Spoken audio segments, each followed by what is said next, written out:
Are you listening? Damn.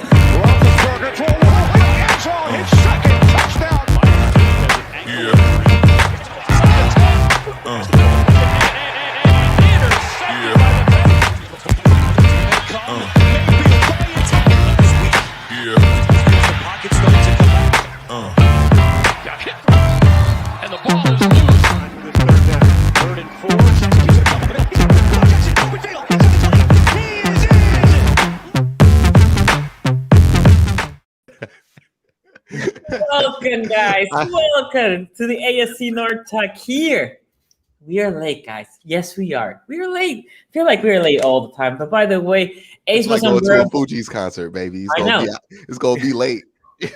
Look, Ace was unbearable. We said, "Yo, we can't have this. You need to calm down." He's on timeout right now. He's on the sideline. He'll come back. Bengals fans, don't freak out. Ace is just running a little late. He'll be here. Ace gonna come in here. It's gonna be like when Stone Cold came out to help Mankind win the world title. It's gonna be like, Bengal fans gonna lose their mind.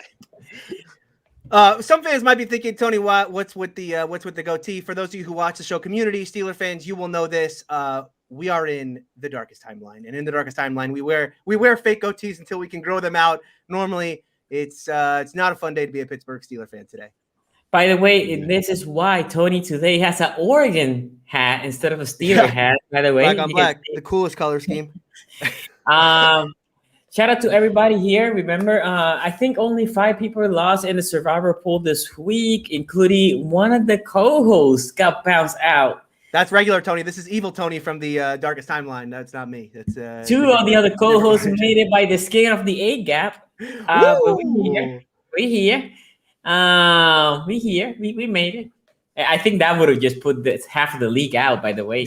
Anyway. Literally during my stream, I was so invested in the eliminator thing that I slipped up when the Ravens looked like they were going to lose. I was like, oh, do I want them to lose? I remembered I had them in the eliminator. And I was like, come on, Ravens. Come on, pull something out. I can't go out like this. I know. But hey, only one co-host is out. Other 3 co-hosts are in. Super chat here real quick. Professor Chaos, I would like to thank Tony. In the last video, he first said the Browns will win by 20. I also said that game would hit the over. I bet the over. I was very wrong on that one. We'll talk about why here in a second. Let's get that started. Q, talk to me about that spanking that happened over there in the dog pound. Yeah, that was a complete what you call a ass whipping, right? You know, that was a ass whipping, right? It was a beat down. Also, I have a note right now because I think the Browns and the Bengals are somehow like tied for first, whatever the math is. I don't care. It's September. Who gives a damn who's in first place right now? But I'm just going to say, if Baltimore and Pittsburgh look up and they're in 3rd and 4th place at the end of the year, and the Bengals and the Browns finish 1 or 2, or both 1 and 2, or whatever the order ends up being, people get fired, bro. Like that will get people fired in both Pittsburgh and Baltimore, just because it would be like being Alabama and LSU and looking up in the SEC championship and seeing Kentucky and Ole Miss playing. Like it would be like something went wrong. We got to retool everything. Like, you know what I mean? Like that ain't supposed to happen. So yeah, if you're looking for somebody to get fired in Pittsburgh, let them finish 4th and the Bengals finish 2nd and the Browns finish 1st or something like that, and they get swept in the division, that might get Tomlin fired. But general AFC notes aside, let's talk about this game. Now, again, Myles Garrett, a lot to say about him, 4.5 sacks, crazy. I'm not even being like crazy Browns fan when I say this. He could have had 7. Like, he legit could have had 7. He had a free run. Per game? What is the record? Do you guys know? It's probably like I think it is 7. Isn't it 7? Yeah. 7? I don't know. 7. The record's 7. I think the record's 7. Okay. Yeah, he could have had 7 in that game easily, maybe 7.5. There were 2 plays where he got Justin Fields wrapped up. He got rid of the ball last second. There was another play where he had a free run to him and just decided the kid had enough and just played the lane and then got a batted pass instead of a sack. He could have had 7 sacks here. So Myles Garrett, amazing. Myles Garrett, one-on-one, don't know why anybody would ever do that. I know Myles Garrett dared the Bears during the press conference to go one-on-one with him. I don't know why you would acquiesce to that demand. That's stupid. You never put somebody like Myles Garrett one-on-one, especially when you throw in Jason Peters at it. And Jason Peters has been fine throughout the year. He actually, according to Pro Football Focus, had a good game. He had a 70 Pro Football Focus grade, but Myles Garrett doesn't just line up at the left side. He goes to the right side. He goes inside. He goes all over the place. Jadeveon Clowney, somebody who's been getting some criticism over the years, 2 sacks in this game. That's how you know the game plan for the Bears was terrible, because Jadeveon Clowney is not somebody who gets sacks on purpose. He gets them by accident. So, by the way, Pro Football Focus is saying here that the grades for the O-line for the Bears were graded on a curve, just in case, you know. Or is that legit? Or no, I'm just joking. Okay, I'm about to say, because they weren't as terrible as how you would assume going into it. Apparently, when I looked at it, right now, the 2 weeks combined, they gave up 4 sacks and 17 pressures. Just talking about what the offensive line gave up. Last week, they gave up 5 sacks, 14 pressures. Now you're like, well, the Browns had 9 sacks. That means 4 of those sacks were just free runs. Free runs, just free sacks. They gave up 4 free sacks. 4 free sacks. I am not somebody. I looked at this game and I was like, damn, Matt Nagy's Game Pass account must have not worked like the rest of ours, because it just the game plan was mystifying. I have no idea what the plan was. They gave 6 snaps to non-offensive linemen in this game. They gave no help to poor old Jason Peters. By the 4th quarter, there was a play where Jason Peters was just like, you're not going to help me. I'm just going to let him run by. Like, he just stopped. He just stopped doing his kick step and just played like he had help on the outside because he was so fed up with it. He looked like he was ready to retire after that game. I would too. Like, why he's old and you got Myles Garrett up here like I'm 29. 101. What are you doing out here? You don't do that with Sam Hubbard, let alone Myles Garrett. Like that was ridiculous that they decided that they were going to do that.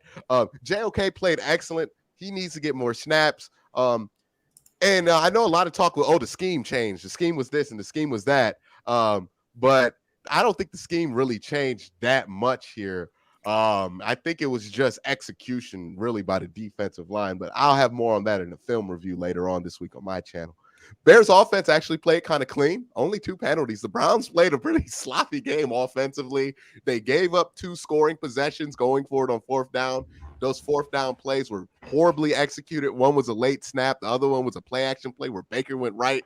Everybody else went left, and it wasn't a bootleg. So that was terrible, but it didn't matter, man. The defense gave up 1 net passing yard. The offense had like 201. 47 total yards for the Bears offensively to the Browns 418. This doesn't happen in college football beatdowns like this, let alone in the NFL. This is just special here. Yeah, that's ugly.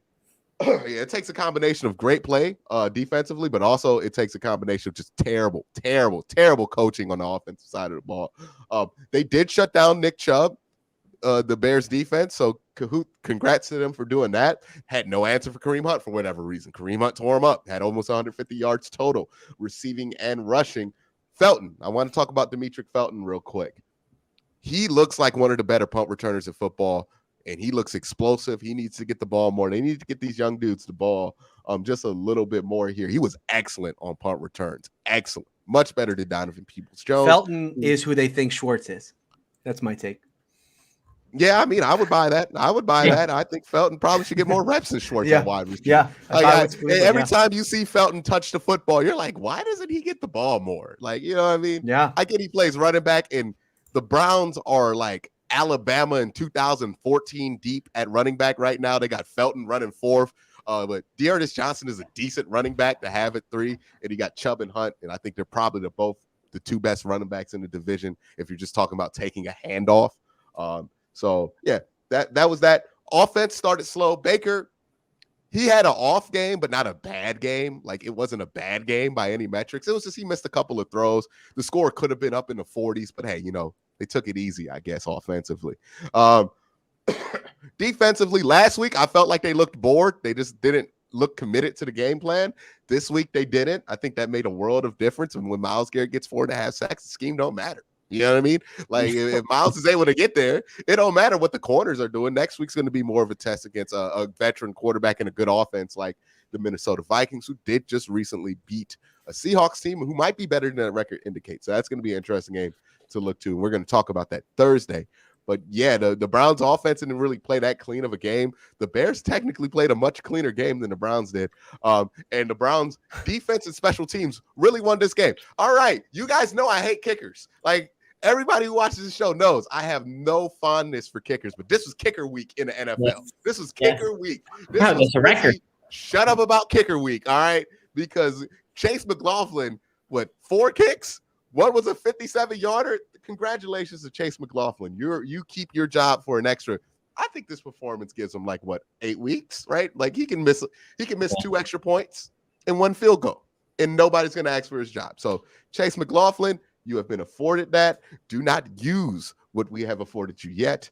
And yeah, defensive special teams. Yeah, defensive special teams dominated this game, and they deserve all the game balls because they were just that good. And when the defense is that damn good, when the defensive line is just not giving anybody space to breathe, you're going to do that. Justin Fields, look, man, I know people are going to give him all the benefit of the doubt right now, but 2 games where you have had a single-digit QBR, if this were a quarterback with less goodwill, do they add up to 10 yet? If you add them both together, do they get to 10? I think they literally get to 10. I think he had 5.4 this week and 4.6 last week. Like they literally get to 10. Just 10. So I understand. Look, he's a rookie. His first 2 games, you get goodwill when you're a rookie in your first 2 games, especially when people think you were a little bit underdrafted. Like this ain't a Mitchell Trubisky situation where people are like, how the hell did you do that right there? So people are going to give you goodwill. It's like with Justin Hurts, or Jalen Hurts, right? We've been giving him goodwill all live long day. But that's a red flag, dude. Like I understand the situation you were in, but I mean, let's talk about one of the best receivers in football real quick. Oh, almost forgot. Oh boy. One of the best wide receivers in football. And you know what? I got to give it to him. He had one of his better games of the year this year. He really did. 6 targets, 2 receptions, 27 yards. That's one of his better games that he has had so far this season, given that he opened up the year against the Rams with 11 targets and 6 receptions for 35 yards. So Allen Robinson, he's starting to heat up. He's starting to, look average. So maybe soon by the end of the season, he'll look elite. I just want to point that one out. Allen Robinson, elite wide receiver, has 86 yards on the season. That's not for a lack of targets. And I know people are saying, well, Justin Fields didn't have any wide receivers getting separation. You can't then say that and also tell me that this man's elite. Tell me that this man needs an offensive line and a good quarterback to produce with Allen Robinson, because I thought Allen Robinson was good enough to help a young quarterback. Apparently not. Apparently he's not one of those guys. Apparently he's not elite. But we'll see. I know people were looking forward to me having to eat some level of crawl at Allen Robinson, but guess what? We don't play the Bears for another 4 years, baby. So I don't care what you got to say or what Allen Robinson does after this game, because it ain't hurt me, because the man had 27 yards, and that might have been his best game of the year. So shout out Allen Robinson. At least you didn't drop a touchdown this week like you did last week. So Allen Robinson. That's later in the show. Drop touchdowns are coming later in the show, Quincy. Oh yeah, when we talk about the Ravens or when we talk about the Steelers, which one? Because there were plenty to talk about. Well, there was one game that had quite a few. Yeah, so there's plenty of things to talk about. We're going to talk about wide receivers a lot today, but I just wanted to talk about an elite wide receiver in Allen Robinson. I know you guys were telling me I was crazy for being so hard on Allen Robinson not being an elite receiver. I just want to apologize because he had such a good game against the Cleveland Browns. 2 targets, 27 yards. Could not do anything against him, man. For those 2 plays, could not do anything against him in that game for the Bears. I think he got one of the 6 first downs that the Bears got in that game. One of them. I think he got one of them. Good catch, actually. It's a comeback. It was in coverage. I believe it was against rookie Greg Newsome. I heard somebody was breaking down that play. I'm not going to say his name because it could come off his shots, but he was breaking down the Bears game, and then he made that play. It was like Allen Robinson doing Allen Robinson things. I'm like, show the rest of the game. show the other 9 yards. One play sample size, baby. That was a good play. Allen Robinson doing Allen Robinson things, which is not getting 40 yards in the damn game. Shout out Allen Robinson. Shout out to all the Allen Robinson fans out there. And if you think this is bad, me not letting this Allen Robinson go, let the Browns blow out Arizona when it comes down. Yeah, let Arizona have a bad offensive day versus the Cleveland Browns. oh, this ain't gonna be nothing compared to that. So yeah. Everybody in the chat, I want you to humbly get on your knees and apologize to me for telling me about Allen Robinson and wasting my time having to talk about Allen Robinson. This will be the last time we talk about Allen Robinson on this show. Okay, let me go to some super chats here. And this mess, thank you for the donation. Before I read this, let's introduce the man of the hour, the legend of the hour, Mr. Ace Boogie. What's going on? I got my Chef Ben hat on here. What's going on? You should have just asked me. I could have brought you. Listen, I'm right down the road. You could have just let Ben cook. Let Ben cook. Oh, we'll talk about that game soon. Let's talk about super chats. People have been claiming for Ace. I just want to make sure he was here.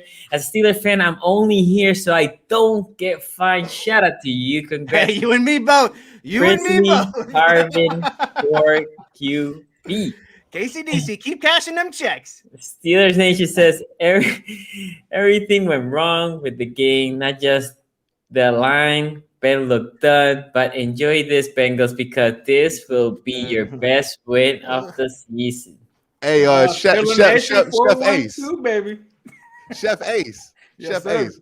That super chat tasted salty coming out the pot, didn't it? It tastes a little bit like heavy on salt. Definitely heavy on the salt. Here says something not really being talked about is that Chase McLaughlin may finally be the consistent kicker the Browns have been looking for. He was money. Thank you, Eric Spicer. Q, just talk about it. Calm down. It's a kicker, guys. He misses 2 kicks next week. He's out. You know what I mean? Like, let him have a year before I'm like, oh, yeah, this is I heard somebody say he's the next Justin Tucker after what Justin Tucker did this week. And I'm just like, we get too excited about kickers. We get way too excited about kickers, man. AJ says one team is allowed to get excited about kickers. One team is allowed to get excited. It's the man who kicker is the only reason this man has the audacity to be out here wearing a chain, smoking a cigar with his sunglasses. Greetings, AFC North Talk. I missed last Thursday's show. I was in Dallas, Texas, watching Brooks and Dunn concert. But it's great to watching this chat today. Shout out to you. Thank you for the donation. I cannot tell you who Brooks and Dunn is, but hopefully you enjoy the show. And from Snap wants it. Must be the Allen Robinson. Still think, oh man, Brooks and Dunn is good. Oh man, They're not like hugely popular. Okay. You know, they're the best band that nobody's ever heard of. Shout out Allen Robinson.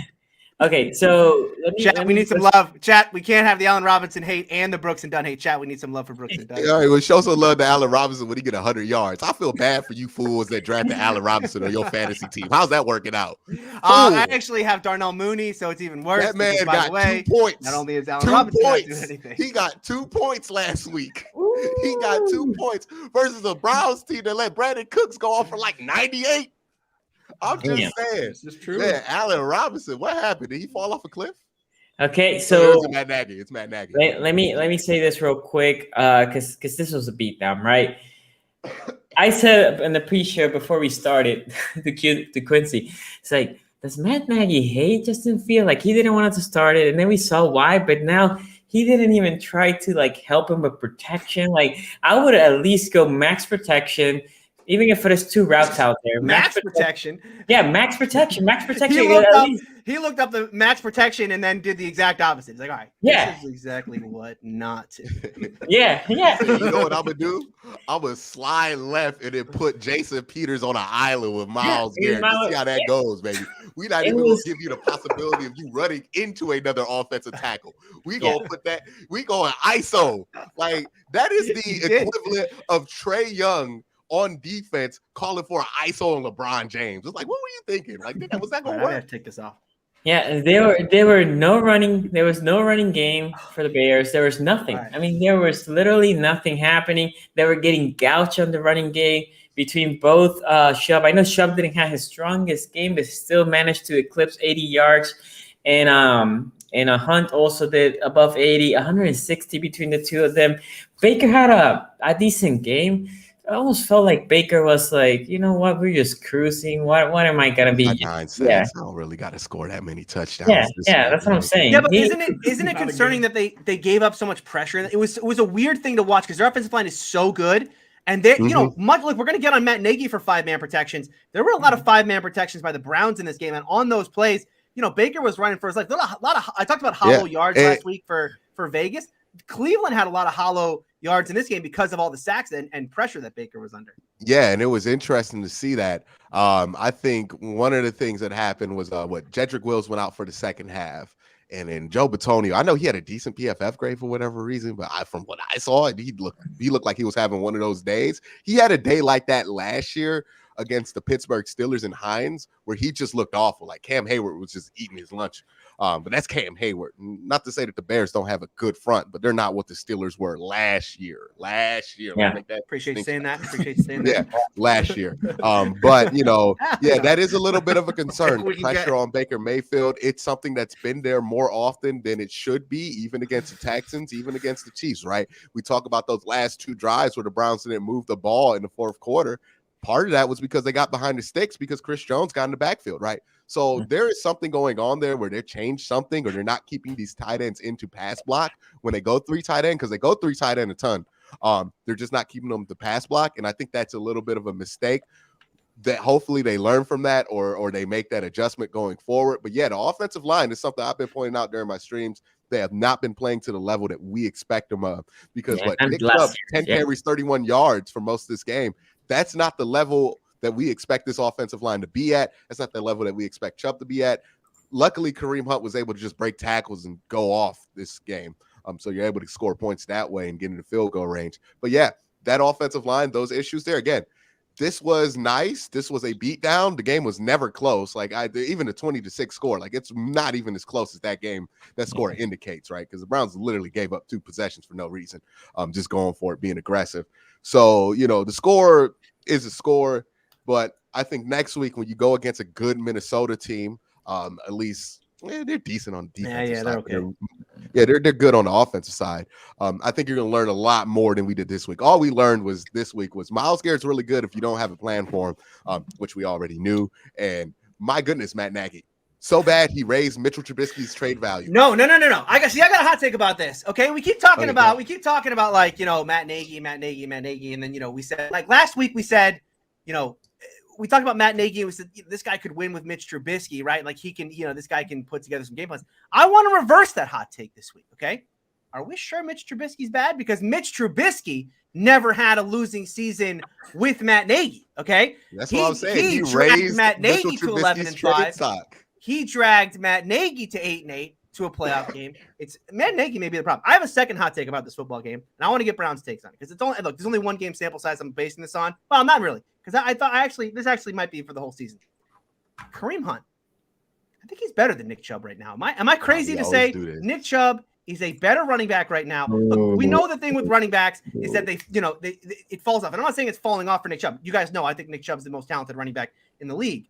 No, that's not how it sounds right now. But exactly, because I'm about to like to put this argument in context, he's probably very, saying very good right Chubb now. is 3 to Kareem Hunt's 1 right now. Like Kareem Hunt looked really good at this game, and this happens every year where Kareem Hunt has a big game when Nick Chubb doesn't, and people talk themselves into Kareem Hunt being better, and then Nick Chubb comes out and get like 150 yards, and then we're like, oh yeah, that was nonsense. You know what I mean? He had a down game, but Nick Chubb, I think he's the more talented back. Well, it wasn't just that Chubb had a down game. It was that Hunt had Hunt was outstanding. He was I think that comes down to the different ways they use those 2 running backs. So I think that also played a huge part in it. When Kareem Hunt's in there, they're less predictable just as an offense, right? Because he comes in on 3rd down. He comes in when they're in shotgun. So when Kareem Hunt's in there, you don't know that they're going to be running the ball. Right now, when Nick Chubb's in there, they're more predictable than they should be because it's pretty obvious. Like I was watching the stream and I was like, there's going to be a run to the right. There's going to be a run to the right. And when you're that predictable against a good front, you're not going to get any yards moving.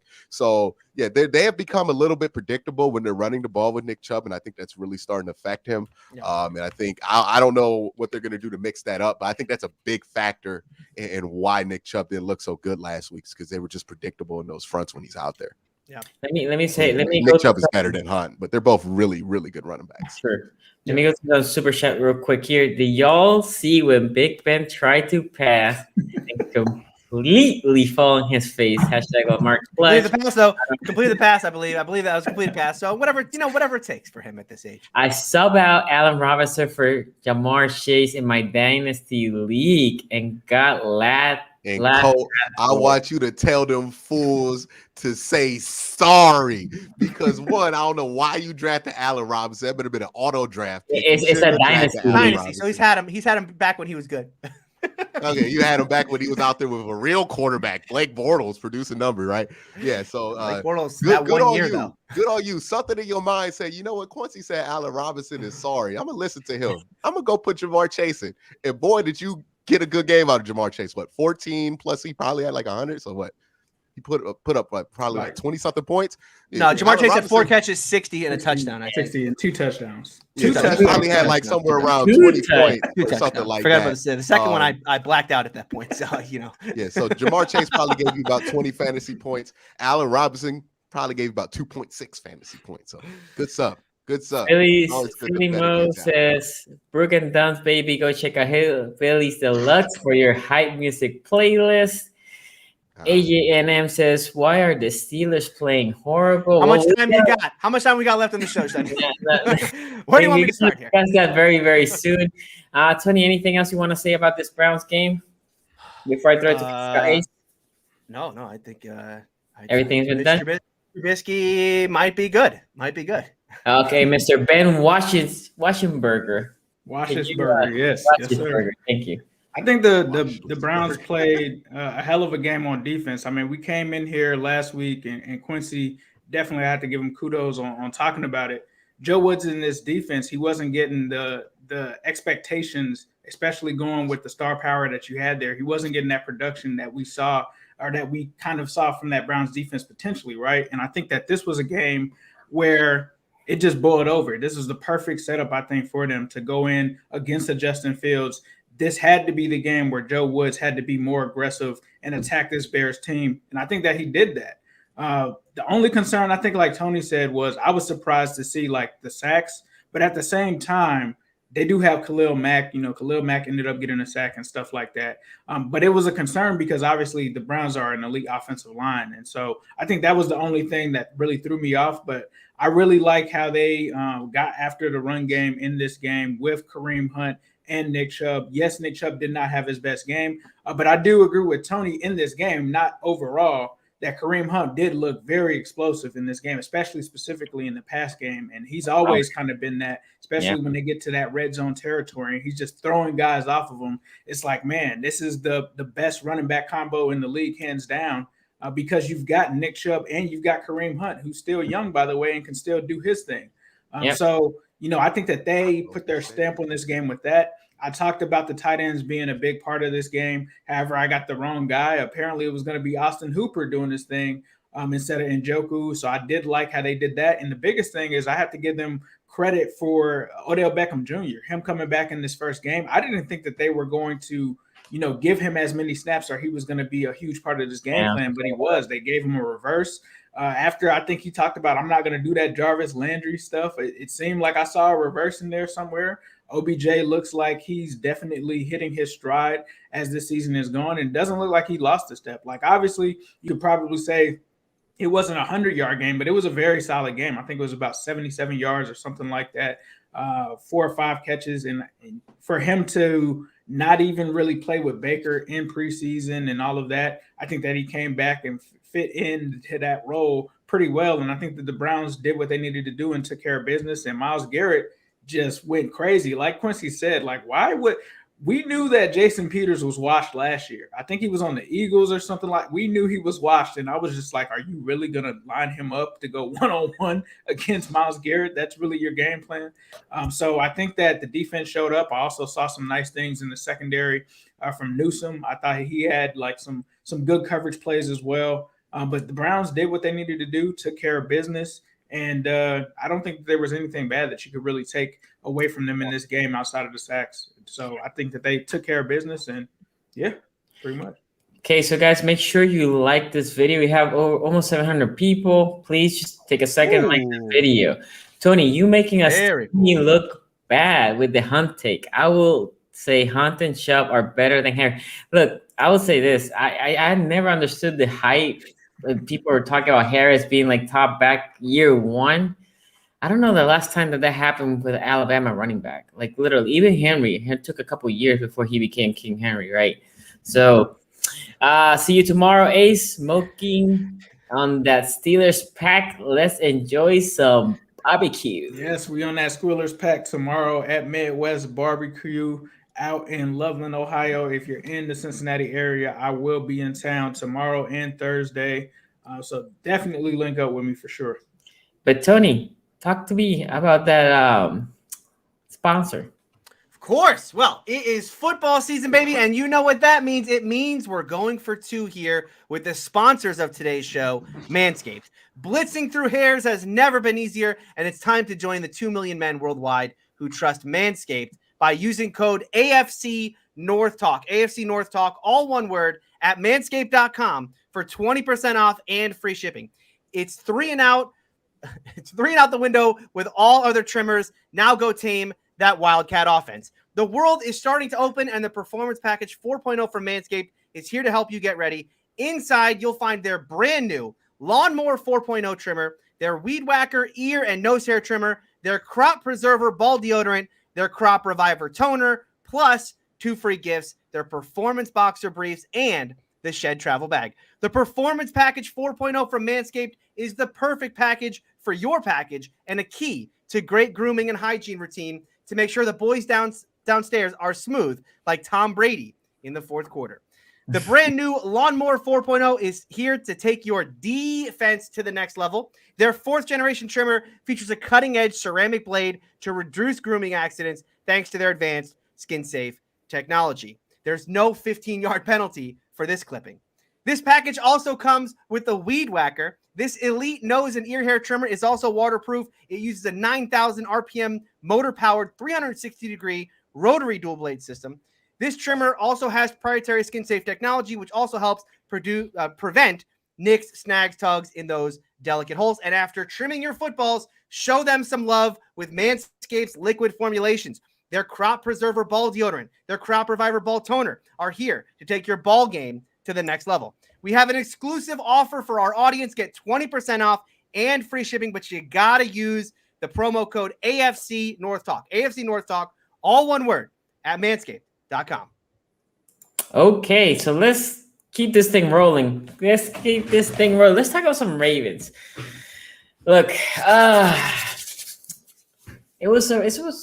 this Ravens don't make none of these things easy, guys.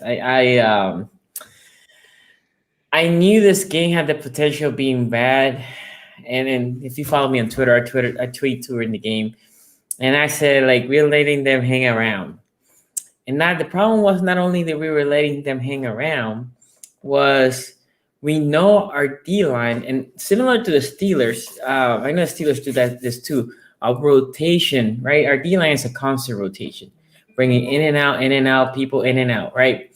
Well, the problem with the Ravens was 2 days before the game, everybody in the D-line minus Calais Campbell was COVID protocol. We have Jalen Ferguson that was COVID. He had COVID, but Brandon Williams was out because of close contact. Matabuke was out because of close contact. Wolf was out because he was hurt. Houston was out because of close contact. So the rookie, give me a second. I need to put somebody here in timeout because it's annoying me. Okay. The rookie. It's a lot of black and yellow. There's nothing wrong with that. Yeah. The rookie made his debut. And what happens? First or second play of the game, boom, he gets injured, IR. So now we're only playing with 2 outside linebackers. We have a nose tackle playing DN. The Ravens D-line was thin, and you can see in the second half specifically how the running backs start attacking them. So I knew that could happen, so that's why I needed the offense to attack more. The Ravens offense for this game, their game plan was crazy, in my opinion. Instead of then saying like, you know what happened last week, that should be our game plan moving forward. But no, they went back to, let's just go back to play action or more conventional passing. Which I will say this: Lamar was dealing. If you watch that game, Lamar should have been like close to 400 yards. His completion percentage should have been very high. I mean, he was having a great day in the passing side, but receivers couldn't catch, especially Hollywood Brown. One in particular who decided. Sammy Watkins missed the one. It was a tough catch, but I mean, it hit his hands. But it was contested, and I mean that the corner was there to block the view, but still. And the rest, I mean, Hollywood Brown should have had 2 walking touchdowns. Like Lamar couldn't put that ball any better. And there was a third ball that it was similar to Watkins, like it went through his hands, but the corner jumped. So I can see how the view wasn't great, but again, receiver. The first one, right? The first one where the corner just got a little tip of a hand on it. Yeah, but it grazed his hands, right? Like it wasn't like it went over. It was there. Like you're an NFL receiver, you had to make that catch. The other 2 was unexcusable because the corners didn't catch that. He was wide open. And I said this. I said, like, you're doing half of your job right. You're getting open. That is half of the job. But if you cannot catch the ball, you're as good as cover at that moment, right? So Hollywood Brown had a tough game. The Ravens should have been up like 17-0 at halftime. But again, we couldn't score because those 2 possessions. Obviously, they made the game interesting. Lamar in that 4th and 19, again, Lamar was great on the passing side, and he made a really good pass to Sammy Watkins. And then Sammy Watkins, a veteran, he catches the ball. The corner's not near him. Sideline is wide open for him to just run to the sidelines, like gain some yards and run to the sidelines, and we have 20-something seconds, right? And a stop clock. No, let me just run through the middle. With the Raven had no timeout. I'm like, what? You're not a first-year rookie. Like, that's not even a rookie mistake. I mean, you go to the sidelines, right? I understand in college, they stop so they can reassess the chains, but I was baffled. I was like, yo, what are you doing? Well, anyway, enough time. We snapped the ball. Justin Tucker, 60-yard. Look, I was looking at it, and I was like, oh, man, 66 yards. How is this bad boy going to make this? Right? Because my thing was like, he's going to try to make it. He has the distance, but it's going to have to be low projection. Somebody's going to make the block, right? So I was hoping for like encroachment or something like that. Obviously, nothing happened. What happened was my guy, Justin Tucker, the GOAT on the kicker side. The kickers today, as Q said, made the 66-yard field goal. By the skin of the A-gap, but we won the game. A game that it shouldn't have been this close. Ravens dominated the first half, and then the second half, we couldn't score touchdowns. Again, too many drops on the receiving side. And the defense in the second half looked tired. And I need to mention this. Tony will like this. Tony will enjoy this take. Patrick Queen had an atrocious game. Yeah, okay. I was going to say, on my notes here, I just wrote down, Ravens fans, are we ready to talk about Patrick Queen yet? Real quick, before we get into the Patrick Queen argument, we got about 750 people watching right now, but I'm checking the likes, and we're at like 238. That is a Justin Fields level of just bad proportions right there. So let's get that up there, right? We're not mediocre on this show. We don't have mediocre fans or hosts. So let's hit that like button and make sure it gets up here. 738 people watching. I feel like we can get to 800 if we really want to. So let's try. Let's try to get to 800. We get to 800. The props for next week will be ridiculous. I think I might be done with props for the year. I think this is a year where I'm gonna leave the props done today. No, Tony, you don't get it. You might be the prop. I am. Listen, I am the prop. There you go. That's I said on Locked On Steelers yesterday. I'm the carrot top of Steelers analyst. So yeah, that's my lot. Now, anyway, we have to get back to the point at hand because I don't want us to get too far off topic here. We were talking about everyone's favorite, Patrick Queen. Sonny, you were going to say something? My biggest problem with Patrick Queen, it wasn't like he was not in the right place, because I think that was Tony's criticism when he criticized Patrick Queen. It wasn't that he was not in the right place. is for some reason it looked like he had I don't know how you call the strap jackets. Is that what you call that? Mm-hmm. When he was gonna tackle, he was like hugging himself, completely missing everybody. Like I'm It's not just here. that. It's He not tackled just, himself. his Well, missed no, tackles were no. bad. No, it was Yes. it was not only that he was not trying to trap anybody. So you have that, and you have the angle. So not only he was not even opening his arm to tackle, he was just whiffing. I'm like, do we need to get this bad boy like a vision test? Because he's seeing His something glasses, here. listen, let me tell you something. It's a lot better. But again, it wasn't like he was in the wrong position. He was there to make the damn tackle.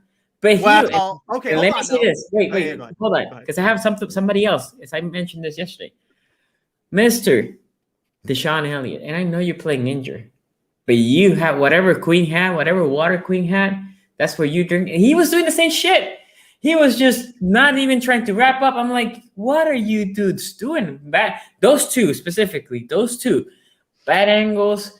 And in a game that, again, the D-line is tired, so you need the linebackers to step up even more because you know that D-line is getting worked. Yeah, Patrick Queen had, I don't know his PFF grade because I haven't checked, but it should be a 1. Because I was going to say they don't get 0. It's probably not high in this. Another favorite thing that Patrick Queen does, by the way, is anytime there's any offensive line, Patrick Queen is a great dancer. He knows the icky shuffle, and he does it going backwards very well, where he's just kind of getting taken for a little ride by the offensive lineman. I mean, this was a it was a very bad day for Patrick. It was a horrible day.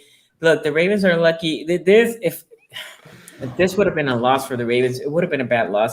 Obviously, a worse loss would have been a loss against, I don't know, the Jets because it's an AFC opponent versus an NFC opponent. Yeah. But still, we got lucky to take this W, and I'll take my luck. And we have another road game this week. And it's going to be that the next week is a challenging game. So we definitely got lucky. But hey, when you had Justin Tucker, obviously that helps. I'm gonna go through some super chats here, and then Tony, I'll bounce it to you. Yeah. Right to a We mid. need to get these likes up too, guys. We are 400. That's a good increase. Let's keep it going. Let's keep the likes up. Let's see where we can get by the end of this show. Ready to a mid. Burrow is in the 4th QB in the AFC North. Look, I don't know the rest. I remember me saying that I thought he was the 3rd. Right, but I needed. We all said 4. Nah, we all said 4. Said that No, he was 4. No. You haven't even let me. This is one of those ones where you listen to me on the Well, radio. Ace roast us in that segment. But look, I haven't even finished my statement. I said I ranked the 4th. I ranked the 4th. Okay, yeah, but you felt like. But I said he could have been 3rd as soon as I saw him play because I wasn't sure how he was gonna be after the injury. That's all I said that day. Well, I mean, listen. I also said I think Ben's either going to be much higher or much lower on this list. And I was here to tell saying you today, 4th. Ben's a little lower on the list than 3rd. Well, I think Ben might be You would 5th. be 5th probably. Yeah. Okay. So, oh man, hold on, because the super chats came quick, and this is I cannot see. Okay, this is a treat. The trip says, "What is NG?" Not gonna lie. Okay, not gonna lie. Hollywood scared me, but he'll bounce back. And I lost a couple super chats here after the trip. Who do we have? There's Professor Chaos. No. We have after There's the King trip. Apollo. No, Yolanda. Hold on. Yolanda, shout out to her. I cannot show your super chat. My bad. My thing is not letting me show it. As a Ravens fan, we have a lot of work to do before playing the Broncos this Sunday. Shout out to you, Yolanda. I agree with you. Ravens play the Broncos this weekend? Yeah, in Denver. Good game. It is a good game.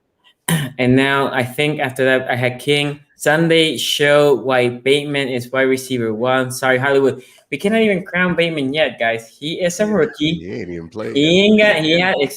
Exactly. I like Bateman. You guys know pre-draft, I was all over Bateman.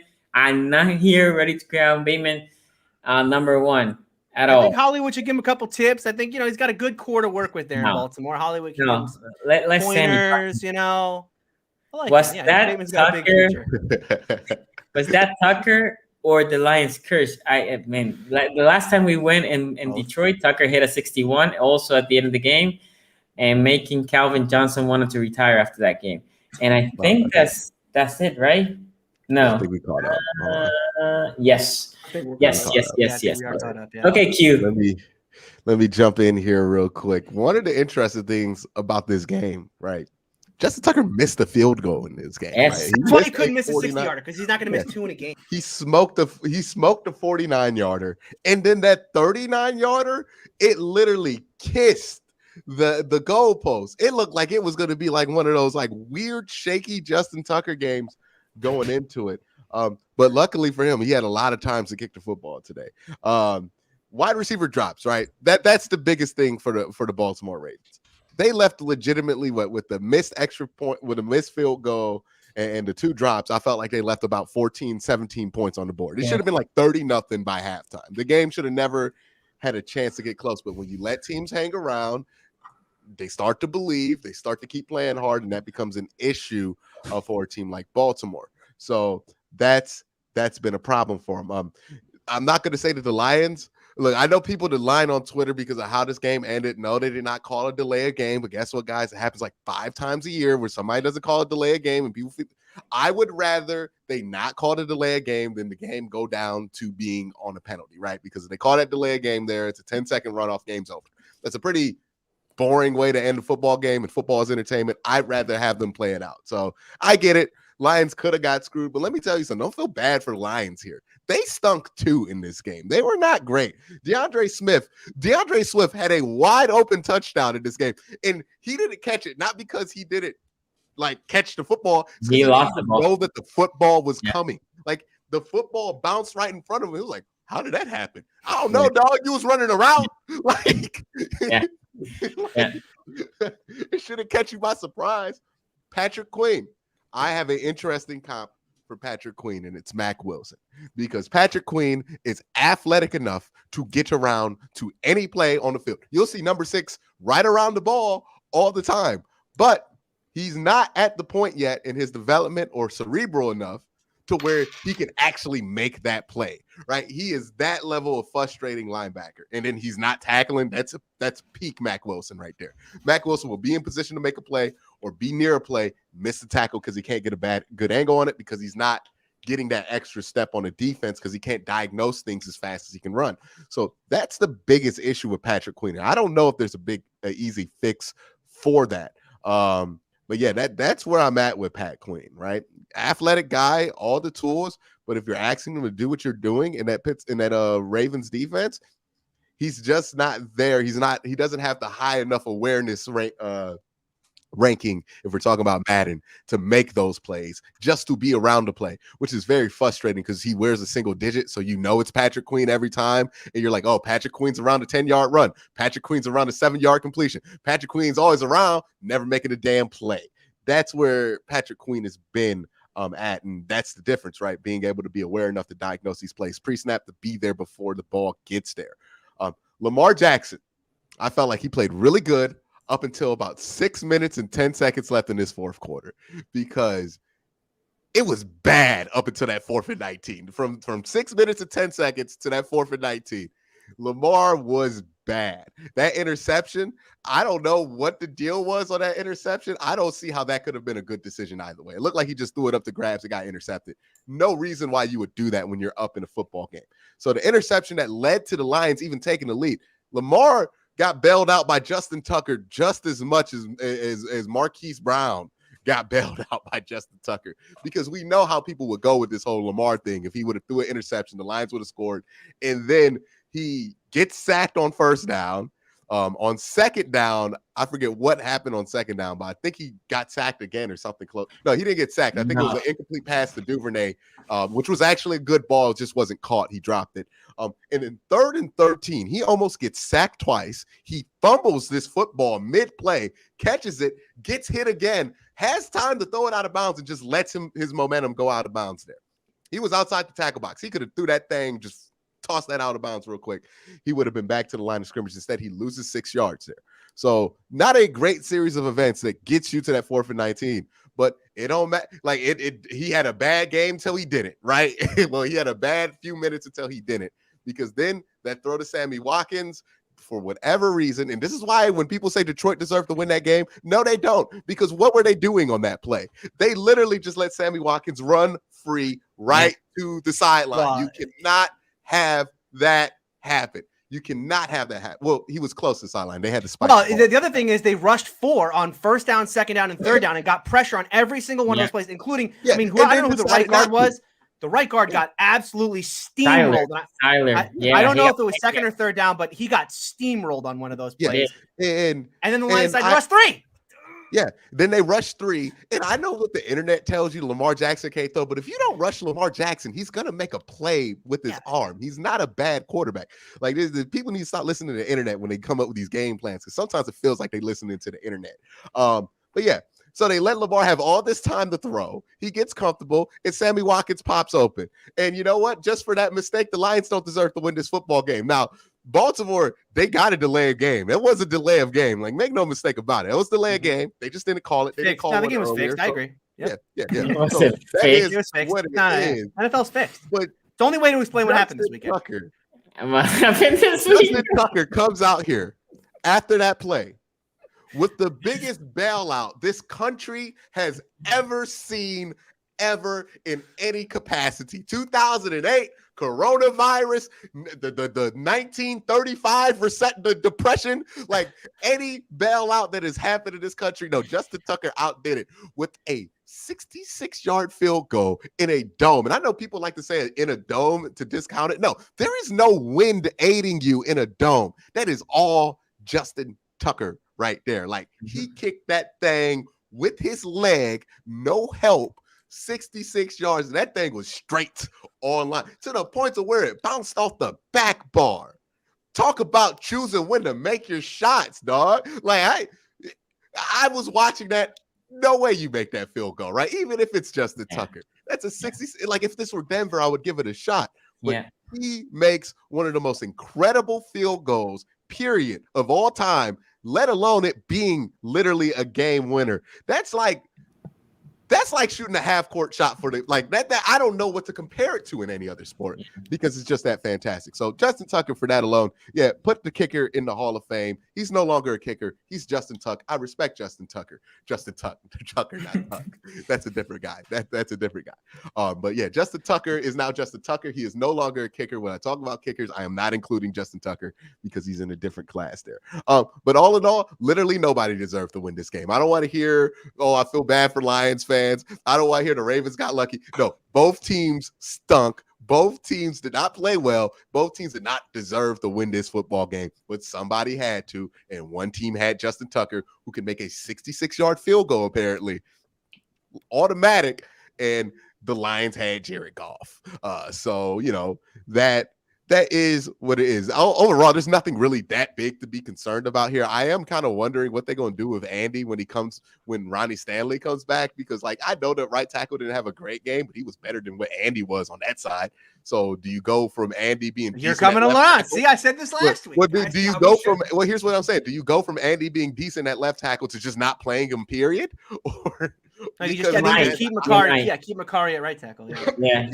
Honestly, that looks like the best solution, but I don't know if they feel like that's not rewarding a guy who played well at left tackle while Stanley isn't there. So I have no idea what they're going to do with that. But Ravens won this game by the tip of their ass hairs, and they ultimately they just needed to win this game. So hey, shouts out to the Ravens for that one, but that was a bailout, baby.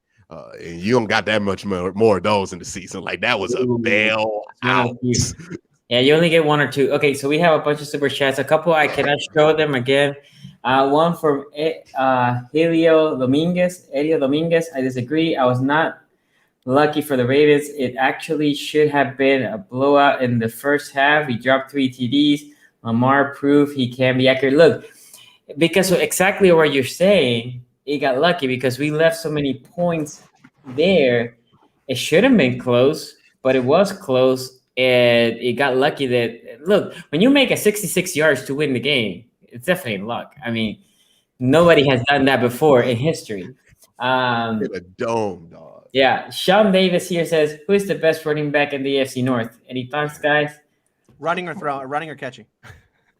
You like rushing or receiving? After Question. not You said my rushing, question. Rushing or receiving? It's either Kareem Hunt or it's either Nick Chubb. Those are the two only right answers for either. Right. Are we talking about running the ball though? Or are we talking about catching? No, Tony. There's no scenario.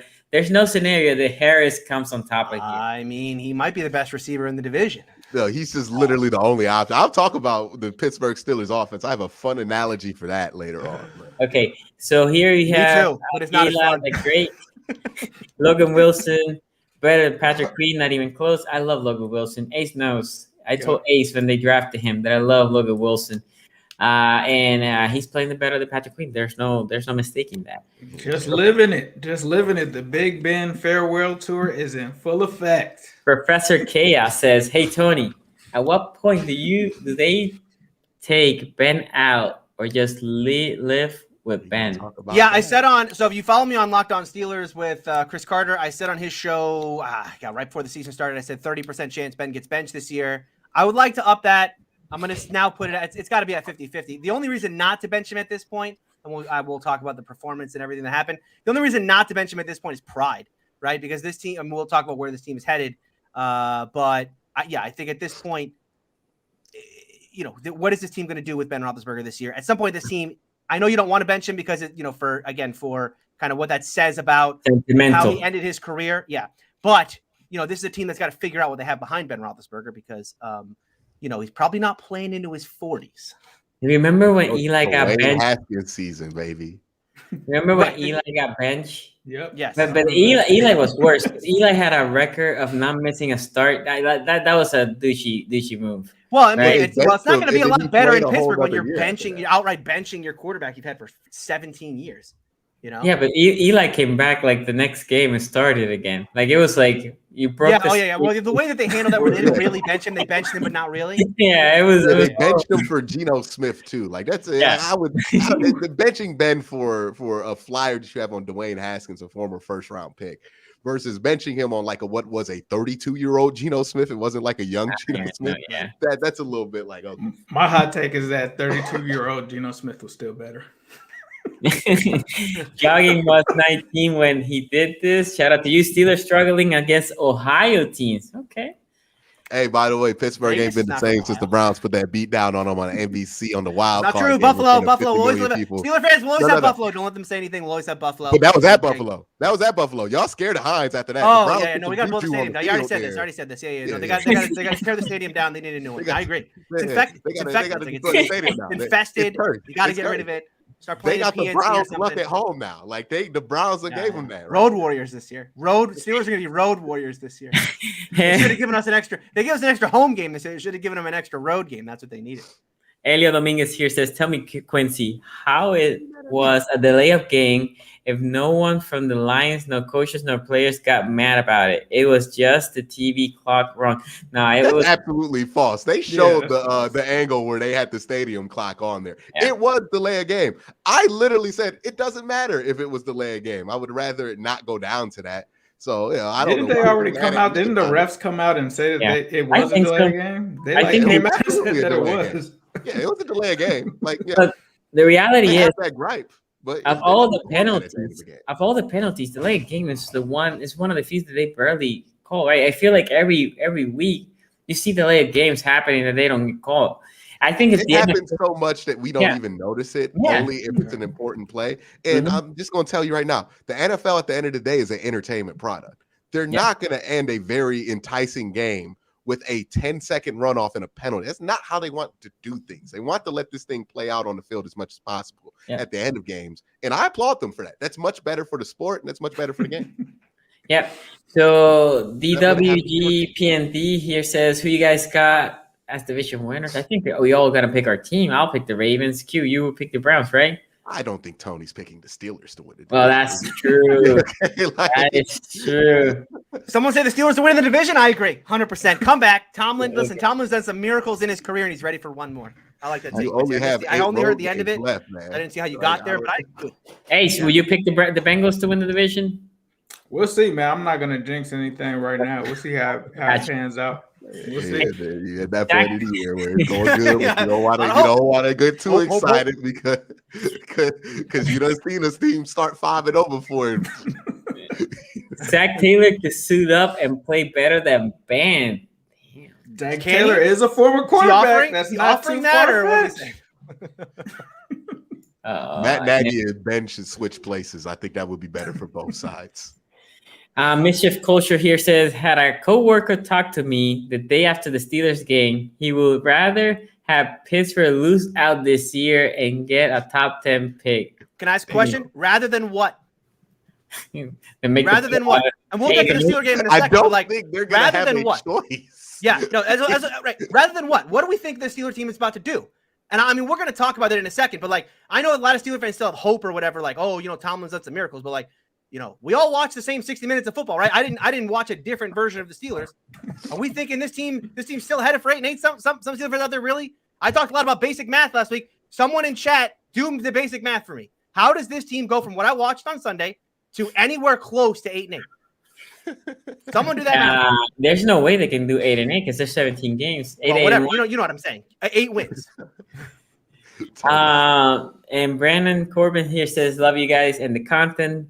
Buckeye Boy and Brett, go Browns. Okay. We finally caught up with everybody here. One more. Hold on. No.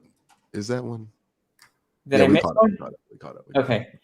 Okay, Ace, what do you thought about this game, man? Yeah, I think the Ravens definitely did good lucky. I did see the play at the end there. I did see the Hollywood Brown drops at the beginning of the game, and those were obviously costly because Hollywood Brown at the beginning of the season, we weren't really calling him Boo Boo Brown because he was kind of coming through for the early part, but this was a disaster for him. And with the Ravens, they've had the injury bug all season. I've always talked about as long as you have Lamar Jackson, you have a chance. And this was another tall task where that entire defensive line was out. But the Lions are so bad that they still lost to this team behind that. And, when I look at the Lions, it's kind of a weird team because you got Jared Goff, who isn't a bad quarterback, but you literally have given him nothing to throw to outside of TJ Hawkinson and some other guys like Clinton Cephas. Like, I'm looking at all these receivers and I'm like, I don't know any of these guys. Yeah. I don't know. It's basically the running backs. He loves to throw to the running backs. That's it. Yeah, that was really it. I have Jamal Williams, I think, on my team. So I was sitting there watching him and he had that touchdown that they didn't signal for a while. And, essentially this was just a game that they ended up grinding out. Justin Tucker, as Quincy said, he misses that field goal at the beginning of the game. And then when it comes down to it at the end, Lamar misses the pass on the outside. They get down there. They run off of the field with a field goal kick. But when it was Justin Tucker, I'm not going to lie. If it was any other kicker, I'd be like, well, what are they doing? But since it was Justin Tucker, I knew that they would have a chance of him making this field goal. And it was probably the most exciting finish. But it does suck if you're a Lions fan to sit there and see it be an obvious delay of game. And for them to miss that call, especially on something like that. But it just is what it is. And honestly, for the Lions, unfortunately for Jared Goff, that's probably going to spell that they will once again have a bad season and probably be drafting a quarterback higher this season. And, a lot of people gave the Bengals flack. Oh, you should have taken Penei Sewell. Penei Sewell doesn't play wide receiver, dog. And he wasn't catching any kind of touchdowns or anything against the Ravens. He has not helped that team win any games. They are 0-3. Yes, he has given up 0 sacks, but they have 0 wins, and he has not moved that metric for them. And so the Ravens take care of business. It was concerning. Lamar also had the interception. But I did like what I kind of saw from Devonta Freeman. They kind of are going with that 3-headed attack. Devonta Freeman doesn't look like a bad running back. I don't know why he was out of the league. But they have seemingly bounced back from that. They're still one of the top rushing teams in the league. And that's kind of what I said. It's the Lamar Jackson effect. As long as you got Lamar Jackson, you could get me, you could get Quincy, you could get Tony, and you could hand us the rock, and the Ravens would still be top in the league in rushing. And so they went in, took care of business. You had to get that win because if you get that loss, that is a brutal one, especially with what happened in the division between Cincinnati and Pittsburgh, and then you had the Browns just blow them out. That would have been a complete disaster for the Ravens. So they were able to get away from that one, and they'll just have to continue to find ways to win. But the good teams in this league, that's one thing that they tend to do. Even if after they make mistakes, they find a way to come out with the win. Because at the end of the day, that's all that matters. When you get to week 6 or whatever, you're probably going to forget that there was a missed delay call at the end of that game anyway, depending on what the stipulations are. Yeah. And one thing I will say, a guy that I forgot to mention that had a hell of a game was Mark Andrews. Thank God for Mark Andrews. Mark Andrews was he caught the ball. That's Yeah, he got paid, and then he was, I don't know, he was chilling for a little bit after counting those Benjamins. He chilled, but 5 receptions, $109. That was good. Tony R, shout out to you. Thank you for the donation. We need more likes for this great stream. 864 people and only 461. Thanks for that. And Ira says, got pie for Tony. I'm assuming that's a pie. Humble pie. Humble pie. Oh, humble pie. Humble pie. Yes. My wife said that to me. Bengals fans, if you guys are watching right now, my wife, big fan, for every interception that Big Ben will throw this season. We need to get them likes up. By the way, just want to point out, Ben Roethlisberger not having a great year, but he is the only quarterback in the AFC North right now to have thrown an interception in the fourth quarter. Just saying. Fourth quarter interception. Is he leading the AFC North in interceptions? Just saying. No, he has 3 this year, so I think he's tied with. Lamar has 3. No, look at that! We're all together. Burrow got 4. Oh, Burrow does have 4. That's right. Because he had 3 last weekend and the 1 here. Great interception that Burrow threw this week. The Steelers did a lot with it. We'll talk about that in a second. The day that Ben retires will be the day that Steelers Nation will say goodbye to a winning franchise. Cincinnati will have a Super Bowl within incorrect. 5 years. Damn. Jerry, you're a year too late on that one. Tony, what do you think about the Ravens game? If you have any other comments, Sonny. Okay, I had the memes ready to go. Before Justin Tucker's game, the fourth down plays happen. I'm pulling up the pointing Spider-Man meme. Okay, I'm photoshopping me and your face on it. Right? We were ready today to have a classic Tony and Sonny battle as we both try to prove to the other one that their team sucks worse than the other one. Okay. One second. Yeah. Why am I at the bottom? Put Tony at the bottom, Sonny. Let's fix this. Okay, that's much better. I even gonna put you Ace at the top. You got to dominate. Yeah, there you go. I'll be down here. Is there a way to lock? Is there a way to lock it? I'll be down here for a little bit. I had the pointing Spider-Man meme ready to go, Sonny. We were gonna have a classic AFC North talk as you and I argued about which of our teams had the worst loss, and then. The problem I have in this game is like the Lions. You can't prove that a team is tanking. There's no way to prove it definitively. But I will say, only after getting pressure on first down and second down and third down, using 4 rushers, and then deciding on fourth down, we'll just rush 3 this time. It's to prevent defense, man. I hate it though. I hate when teams when the Ravens rushing 4 is also dropping 8 in the coach. That's also talks about biting kneecaps. Like, why would he not be aggressive in that moment? Like, you know, they got Manning Campbell out there. No. They ran at about the 50-yard line. They tried to run like Philly special. I don't know if you guys remember. They pitched it to the running back and then tried to throw it back to Goff and nearly threw an interception on that play. The Lions are a very bad team. Now, it's weird to me to hear Ravens fans today talking about how this defensive line. The Lions had no points in this game. The Lions end up with 17 only because Lamar gifted them a late interception. The Ravens defense was perfectly fine in this game. The offense was the problem. I thought 2 things about this game that stood out to me. One, the running game really didn't get going, but it did feel like, and I think, Sonny, you touched on this, they had a game plan to really air it out in this one. Yeah. I don't know if Greg Roman – I wish I had more time in my day because I would love to watch the All-22 for this game. Because I'm not sure if either Greg Roman became like Andy Reid overnight or Sean McVay overnight and is designing route concepts that guys are just getting wide ass open, or the Lions have one of the worst secondaries in the league. But like the guys that were the Ravens players in this game weren't just open, right? This was like college open, wide open. Yeah. We got to talk about Hollywood Brown for a second because look, I took a lot of flack on this show.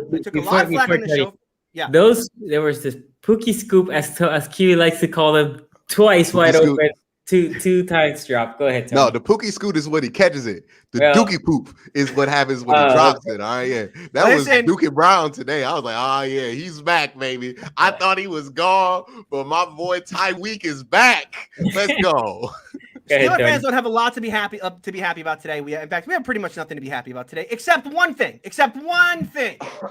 Steelers fans, we never, ever have to hear about Deontay Johnson ever again from a Ravens fan, because Hollywood Brown had literally probably the worst game I've ever seen from a wide receiver. He dropped two sure thing touchdowns, hit him right in the hands, in stride, and then the third one along the sideline, which maybe he could have dove in if he catches it for a touchdown. Potentially 3 touchdowns in this game. Hollywood Brown was horrendous. And then that Lamar interception at the end. You know, Lamar might watch AFC North Talk. I think Lamar got jealous in this game because I think Lamar does watch AFC North Talk. He saw us arguing about fourth quarter interceptions so often on this show, and he felt left out.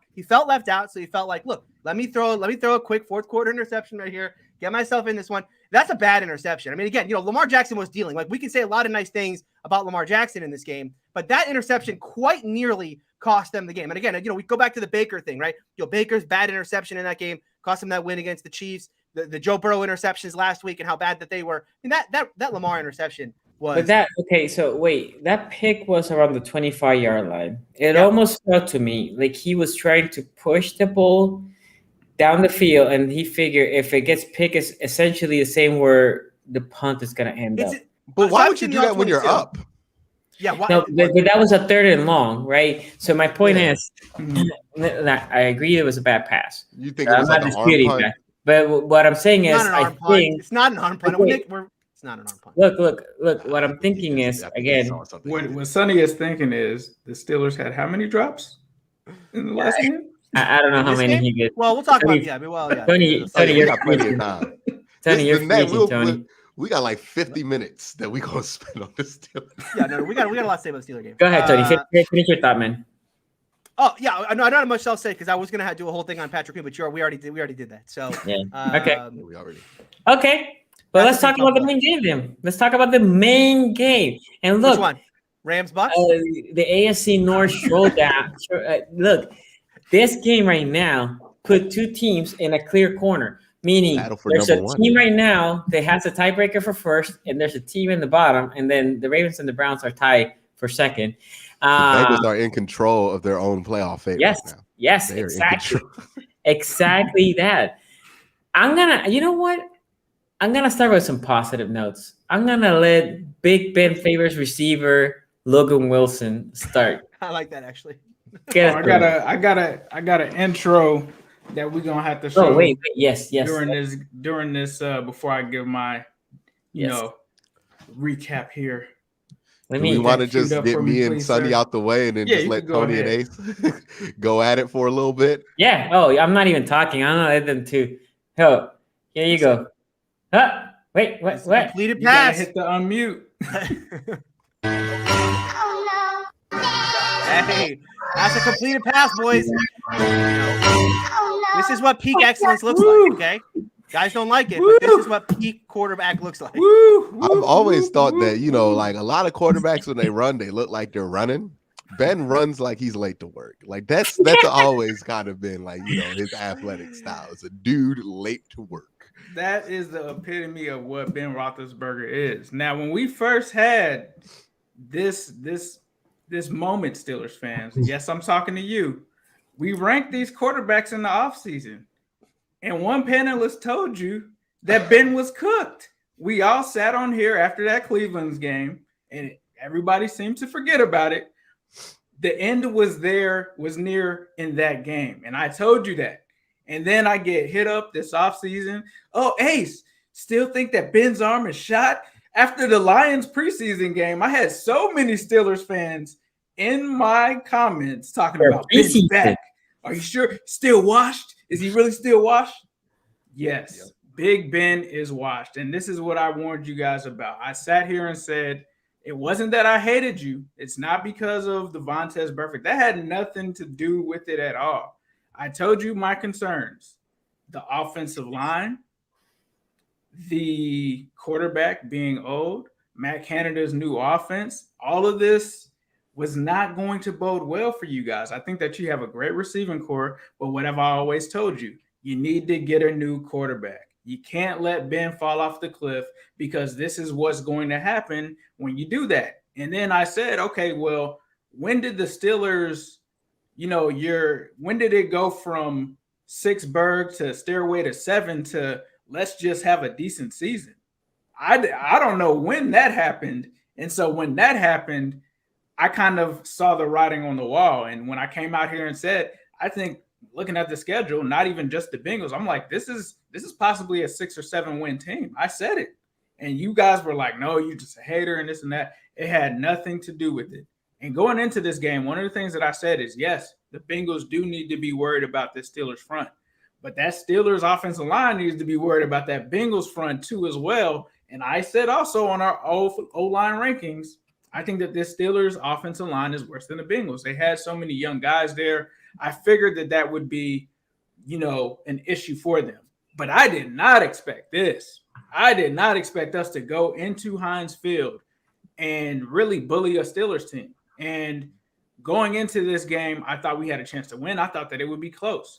I did not think that it would be an utter domination that it was, especially with what we saw with the Steelers in week 1. Okay, they played pretty solid against the Bills, played a decent game against the Raiders, made some mistakes, and I knew that they would make some mistakes, but I didn't think that it would continue like that. When we came out and Joe Burrow forces it and throws the interception, I'm like, oh man, what are we doing? And then you know what? Ben was like, let me put my chef hat on and let me give it right back to you. And that was what Ben was doing for the most part of this game, just blessing people all over the field. And it honestly was an ugly game, man. It was an ugly game for Ben Roethlisberger in this one. He threw the ball almost 60 times or something in this game. Only threw for 300 yards, had the turnovers, just really looked washed. Really, we were able to get to him, it seemed like, whenever we wanted to, which that's never been the case, right? Bengals fans have always saw us get close to Ben, and he usually bounces off of us, or that offensive line comes to play, and we just didn't see it in this game. And especially with T. Higgins being out and all of the other injuries surrounding, you talk about T.J. Watt and all of that, I was still worried about Stephon Tuitt and Melvin Ingram. Not to say that they're anywhere on the level of that, but I was still worried about those guys too, right? Especially with Jackson Carman, you got a rookie coming in, he's starting, and he's drawing this Pittsburgh front seven. I was worried, right? But you know what? Joe Burrow was like, nah, man, Ben is washed. We about to start airing them out. We about to start going to chase. We about to start running it up on them, and we're just not going to take our foot off the brakes. And at first, when I saw this, I'm like, okay, we got to get some points on the board. We got to do something here. And then Logan Wilson made great plays. And then I see this while I'm watching it on my stream. The Bengals go up, and it's right before the half. And I know that we're going to get the ball back. And I'm looking at this, and I see Tony's boy at safety, his boy out there creeping up. And I'm like, hold on, this is the time to go to Jamar Chase. Not Minkah. Nope, not Minkah. I saw Minkah over in the distance. I'm like, all right, Minkah looks like he's got the right side of the field. But I did see your boy Terrell Edmonds start to creep up. And as soon as I saw that, I'm like, look, they're going to have Chase deep here. Joe Burrow hits Chase, and, that wasn't even the turning point in the game. The turning point in the game for me after that was the Bengals get the ball back again right before halftime. And Zach Taylor's like, you know what? I'm just trying to take their jugular out. He goes for a pass to Auden Tate that gets called back because of a penalty on Trey Hopkins. But he was trying to get into field goal range to go up 17 and get the ball back. And so when I saw that aggressiveness, I knew that the Bengals had come to play. And then we came out in the second half. We took care of business. And, Taylor made some mistakes for the Steelers to rise to the occasion. And you kind of saw them kind of try to do some things to cause the Bengals players to get upset and get a penalty. But, the one thing that I saw was, Mike Hilton and some of those guys saying not to feed into it. This is just take care of business. Let's beat this team. We're already whooping up on them. And that's what they continued to do. And, the thing for me was usually we look forward to this game after all of the history and everything. But I think we're past that now. I think we're past that now because this team is no longer the team that they used to be for decades, where they were one of the premier teams in the AFC North. And I think that this game showed that. And I think that the importance of this game now is it might just be another game now. It may just be another game now, especially with how Ben has played, especially with how this is going. I think the Bengals came out, took care of business, and just said, let's go ahead and get this dub. And that's what they did. They went into Heinz. I've never heard Heinz Field as quiet as it was as I did in this game. That was crazy. I thought I was in the Twilight Zone. I thought we were in the multiverse. And then we start seeing the Steelers drop passes. And Tyler Boyd says at the end of the game that the Steelers, you could tell that the Steelers quit at the end of the game, which was crazy because I love that Matt Canada 4th and 10 play.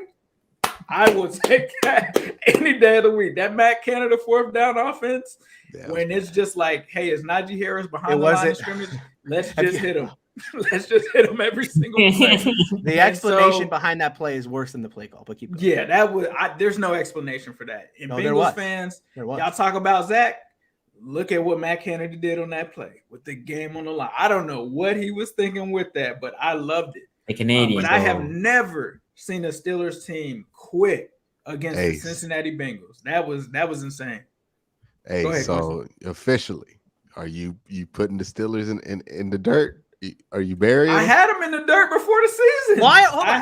Can I ask a question? Why are we acting like this? Hold on. Time out. Why are we acting like this? The Steelers are. We don't have to be nice about this. Okay, I'll say it so you guys don't have to. The Pittsburgh Steelers are a bad football team. Straight up. I put them in the dirt last year, and straight up. No. Straight up, it's a bad football team. They are. Look, congratulations to the Bengals. Congratulations, Joe Burrow. The Pittsburgh Steelers are the 4th best team in the AFC North. There's not a question. There shouldn't be a question. I mean, like, Tony, I said this earlier. We all watch same 60 minutes of football. The Steelers are not as good as the Bengals are right now.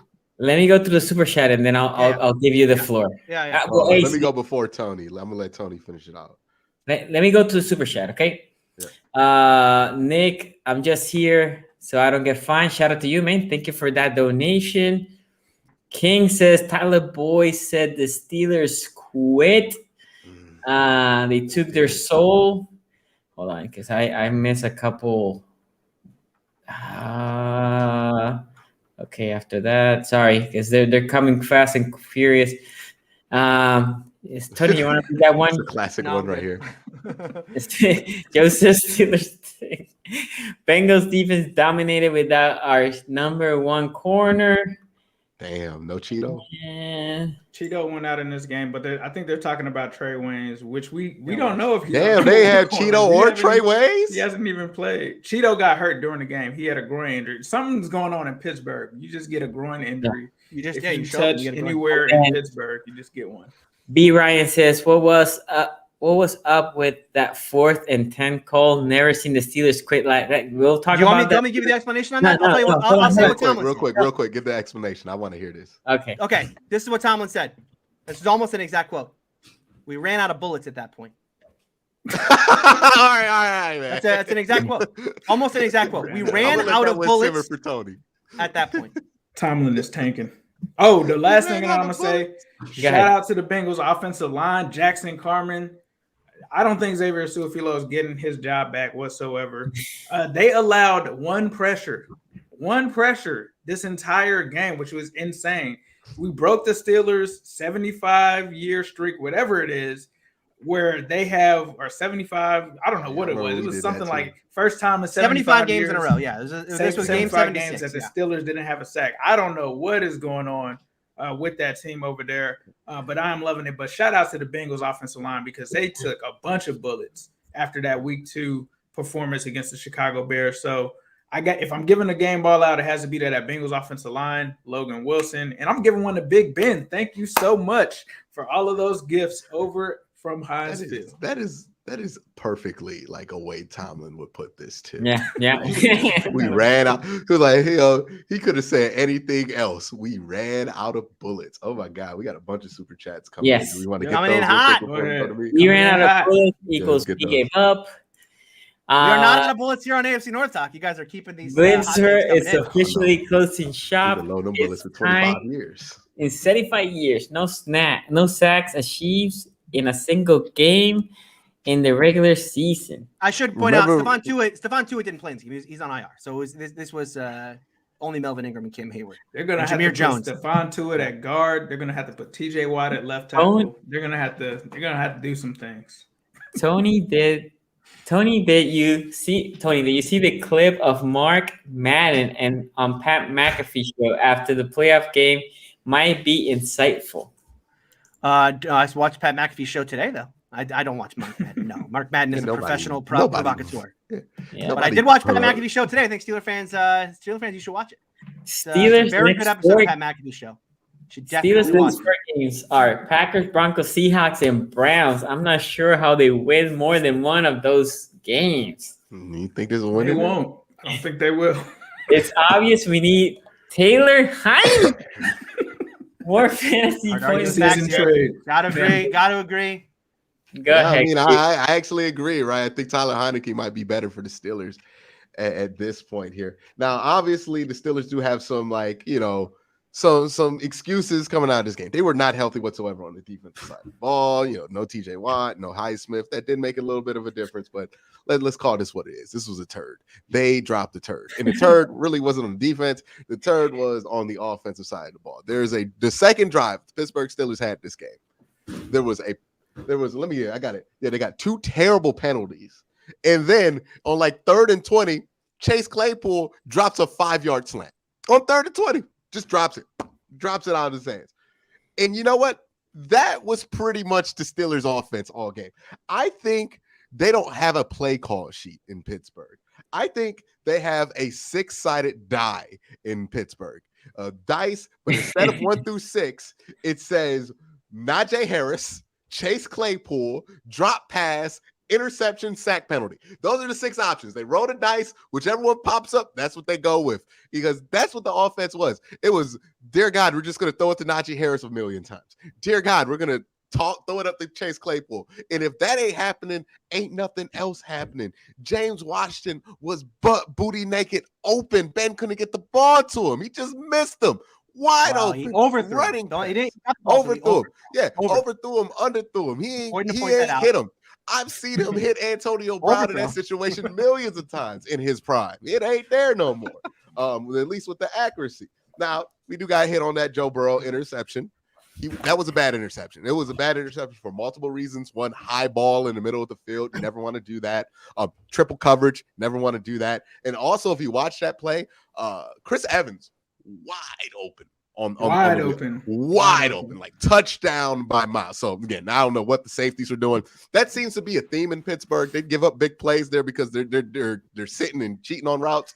But yeah, wide open on that interception. After that interception, Joe Burrow was pretty good though. So hats off there. And I'm sorry, Bengals fan. I'm not going to have a lot of notes to talk about with the Bengals because I think they played well, and I think we're learning that this is a better team than a lot of us, including myself, assumed. Coming off the offseason. So you guys are right to be all super hyped up about them and all that. Matt Canada. Let's talk about Matt Canada, man.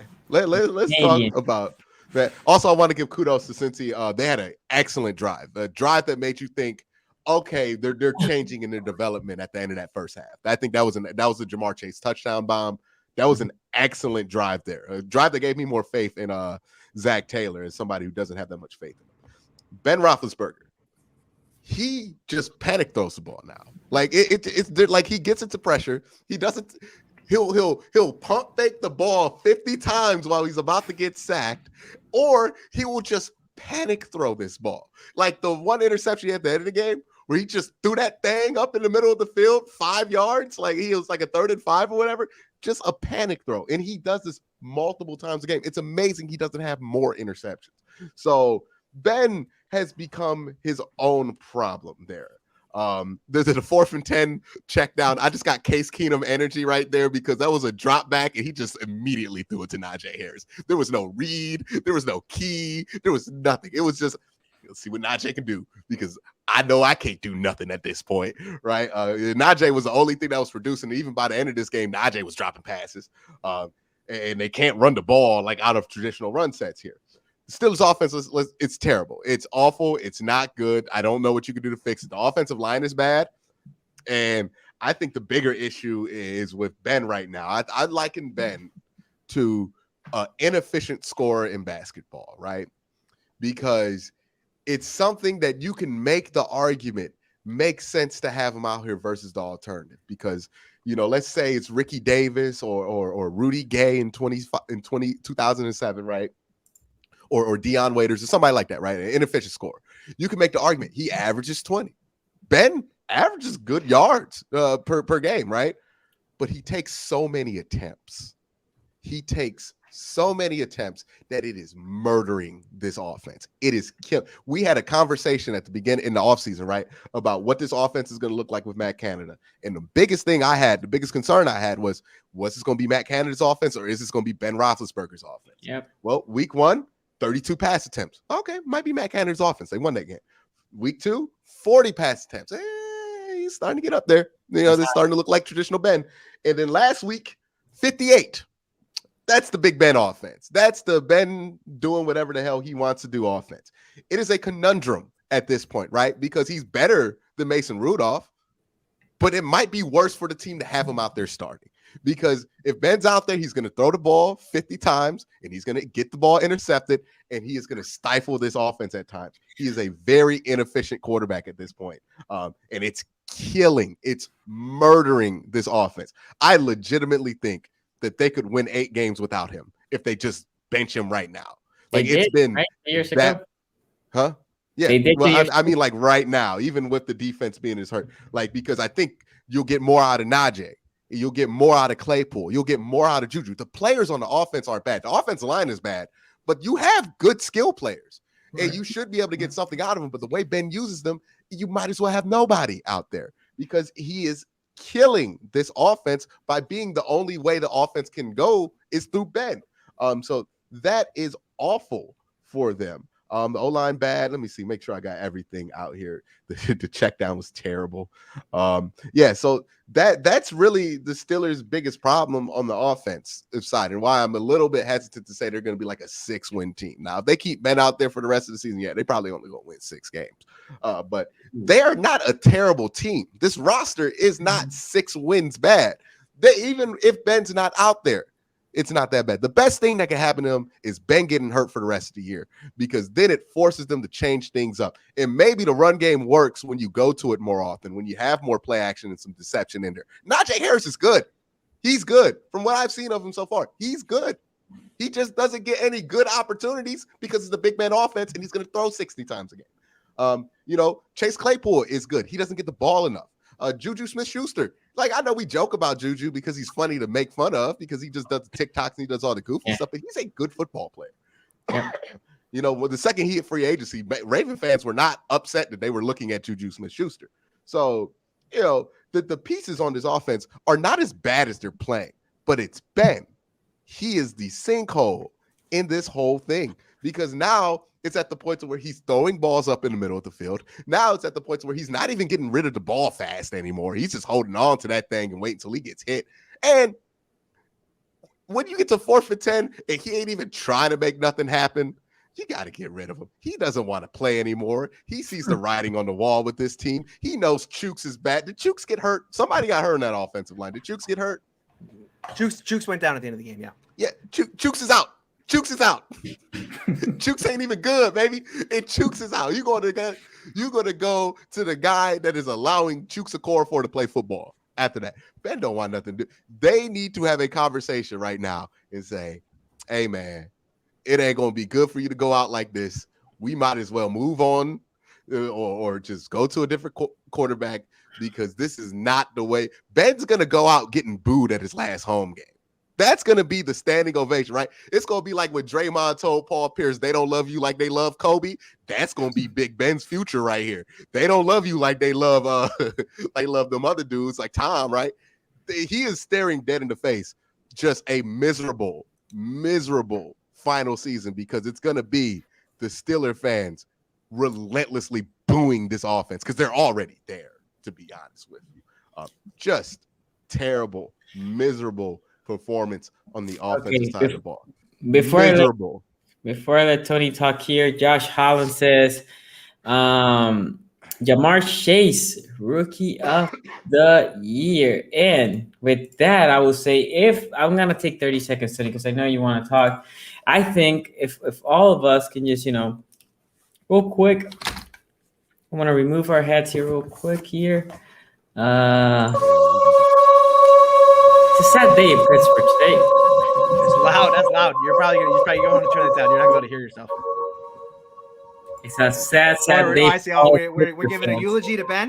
This is a second eulogy. It's a sad day. I think Pittsburgh, it's time.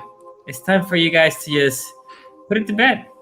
The Bengals took it to you. The Bengals show you that they're not the bottom team, that they're here to compete, and they spank you in your home field.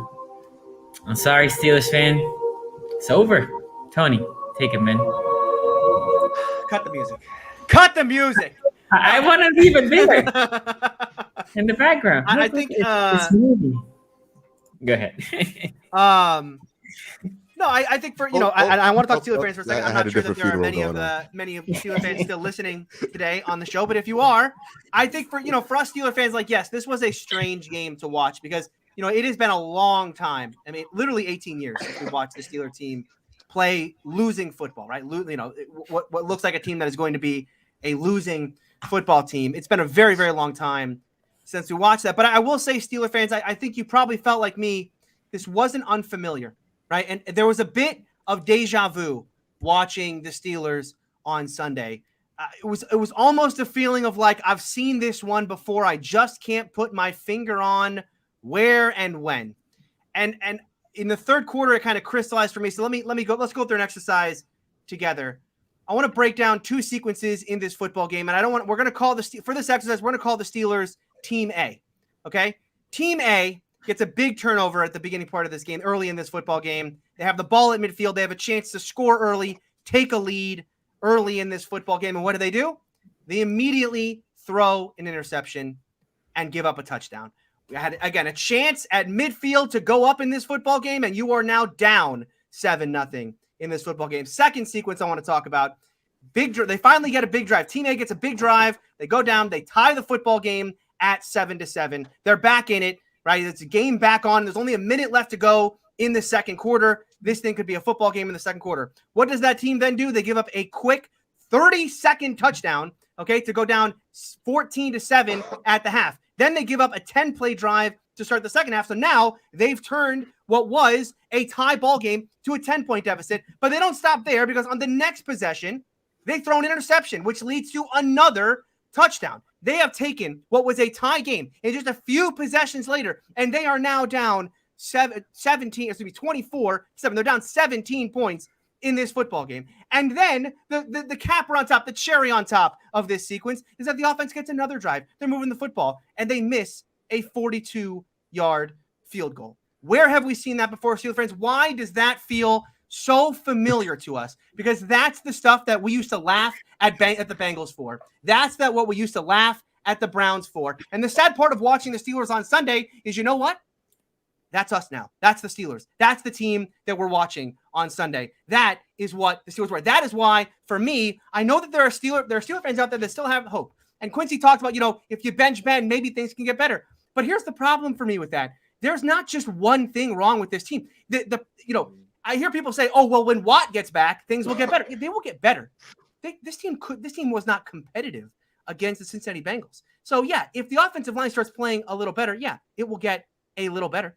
But what are we talking about? I mean, how does it, again, show me the math on how this team gets to 8-8. And to kind of, again, to put a point on this one, let's talk about the offensive line. Because when people talk about the offensive line, it got said last week that they're a block away. This offensive line is a block away, right? A block away. Oh, every play, if you watch the tape, man, if one more guy makes his block, it's a big run. They're going to finally open things up. They'll have more time for Ben Roethlisberger. And that's true. If you watch the tape, it's a block away. If Dotson had held his block a little longer, if Green hadn't got caught up and was able to finish the pull, if Okorafor had gotten to the second level, man, this thing really could have opened up. But the problem there is the same problem for the Steelers fans, which is that you can't fix this offensive line because you don't know where to start. It's not a player away. It's a block away. And I don't know where that bad block is coming from. And for the Steelers right now, yes, Ben Roethlisberger is playing poorly. But even when Ben Roethlisberger is playing well, even when the Steelers are getting competitive in these football games, even against the Raiders, when they cut the lead from 16 to 7 to 16 to 14, the defense immediately gives up a touchdown. Same in this game. The offense comes down, gets a touchdown, ties this football game up, and then immediately the defense gives it up. And this is the second time in this game that the Steelers have decided that last week it was more defensible with the whole Minkah Fitzpatrick. Should he have covered Darren Waller? Should he have covered Henry Ruggs? But in this football game, look, you guys know I love James Pierre, but he got absolutely toasted by Jamar Chase in this game. But why is it in a game without T. Higgins? I'm sorry, Mike Tomlin. I'm sorry, Keith Butler. How is Joe Hayden not covering Jamar Chase on every single snap of this football game? If Jamar Chase is going to roast a corner on the Pittsburgh Steelers, I'm going to be much more comfortable if it's my best corner, not my third corner. Okay, not a second. Pierre was the best corner. Well, and Quincy used to bring this up, and I'm glad you bring that up because Quincy used to compare Baker Mayfield to Peyton Manning all the time. Said, look, he threw a lot of interceptions his rookie year, but so did Peyton Manning, and Peyton Manning's a Hall of Famer. And so I will agree with that take. Sure, James Pierre is playing poorly now, but remember, Peyton Manning started really, really slow. Right now, you would say that James Pierre is the Peyton Manning of cornerbacks. He's on a Peyton Manning level right now. He's on that trajectory to be the next Peyton Manning of corners. Richard Sherman gave him a lot of touchdowns at Stanford before he could become Richard Sherman. That's right. It's a process. There's a learning curve. That's right.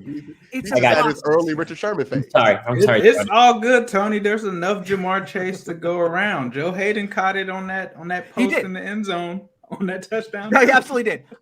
That's the thing. Like he burned him a little bit later.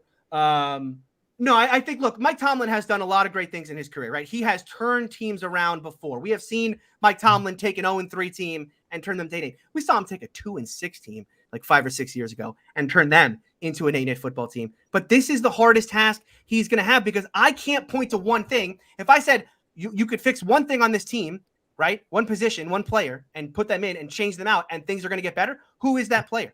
There's no one on the offensive line. Again, the entire offensive line is young, and none of them are playing solid football. Each of them has their moments, but each of them has their moments where you're like, what in the world are we looking at? Ben Roethlisberger has times where, Ben Roethlisberger looks like, hey, you know what? That was a nice throw. But in between all of that, like we've talked about today, the interception to Logan Wilson. I mean, Joe Burrow, this was game 12 for Joe Burrow? Joe Burrow's his 12th game ever in the National Football League. Ben Roethlisberger's been in the league for 17 years now. You would have never known that Joe Burrow was the rookie and Ben Roethlisberger was the 17th year vet based on the interception when he absolutely stared down Logan Wilson and then just didn't see him when he threw the interception. I don't remember a time when this team looked this bad, except going back to pre-2004. Right? This Steeler team to me has all the markings of a 5-win football team. Right? I mean, there's so much to fix here because when TJ Watt gets back, yes, things will probably get incrementally better, but the problems in the secondary aren't going anywhere. Right? I mean, this was the full complement you had out there. That's what you got. The idea that James Pierre got beat on that deep pass isn't going to get fixed when TJ Watt comes back, and it's not going to get fixed if the offensive line plays a little better. And Ben Roethlisberger is not going to play better because the offensive line plays better if he's going to be missing James Washington deep or throwing stupid interceptions. I'm sorry, Steelers fans. This team has a long way to go because they're not even competitive right now at home against the Bengals. So how in the world is this team going to be competitive going forward? It's the Steelers are the 4th best team down in the division, and it's not fun to be down here. Quincy and Ace. I don't like what you guys have done with the place down here, but no. Since we have been doing this show, I have not been informed. You've been down here. You've been down here quite a few times actually, and I don't like what you done with the place. I don't like what you done with the place. I wasn't here.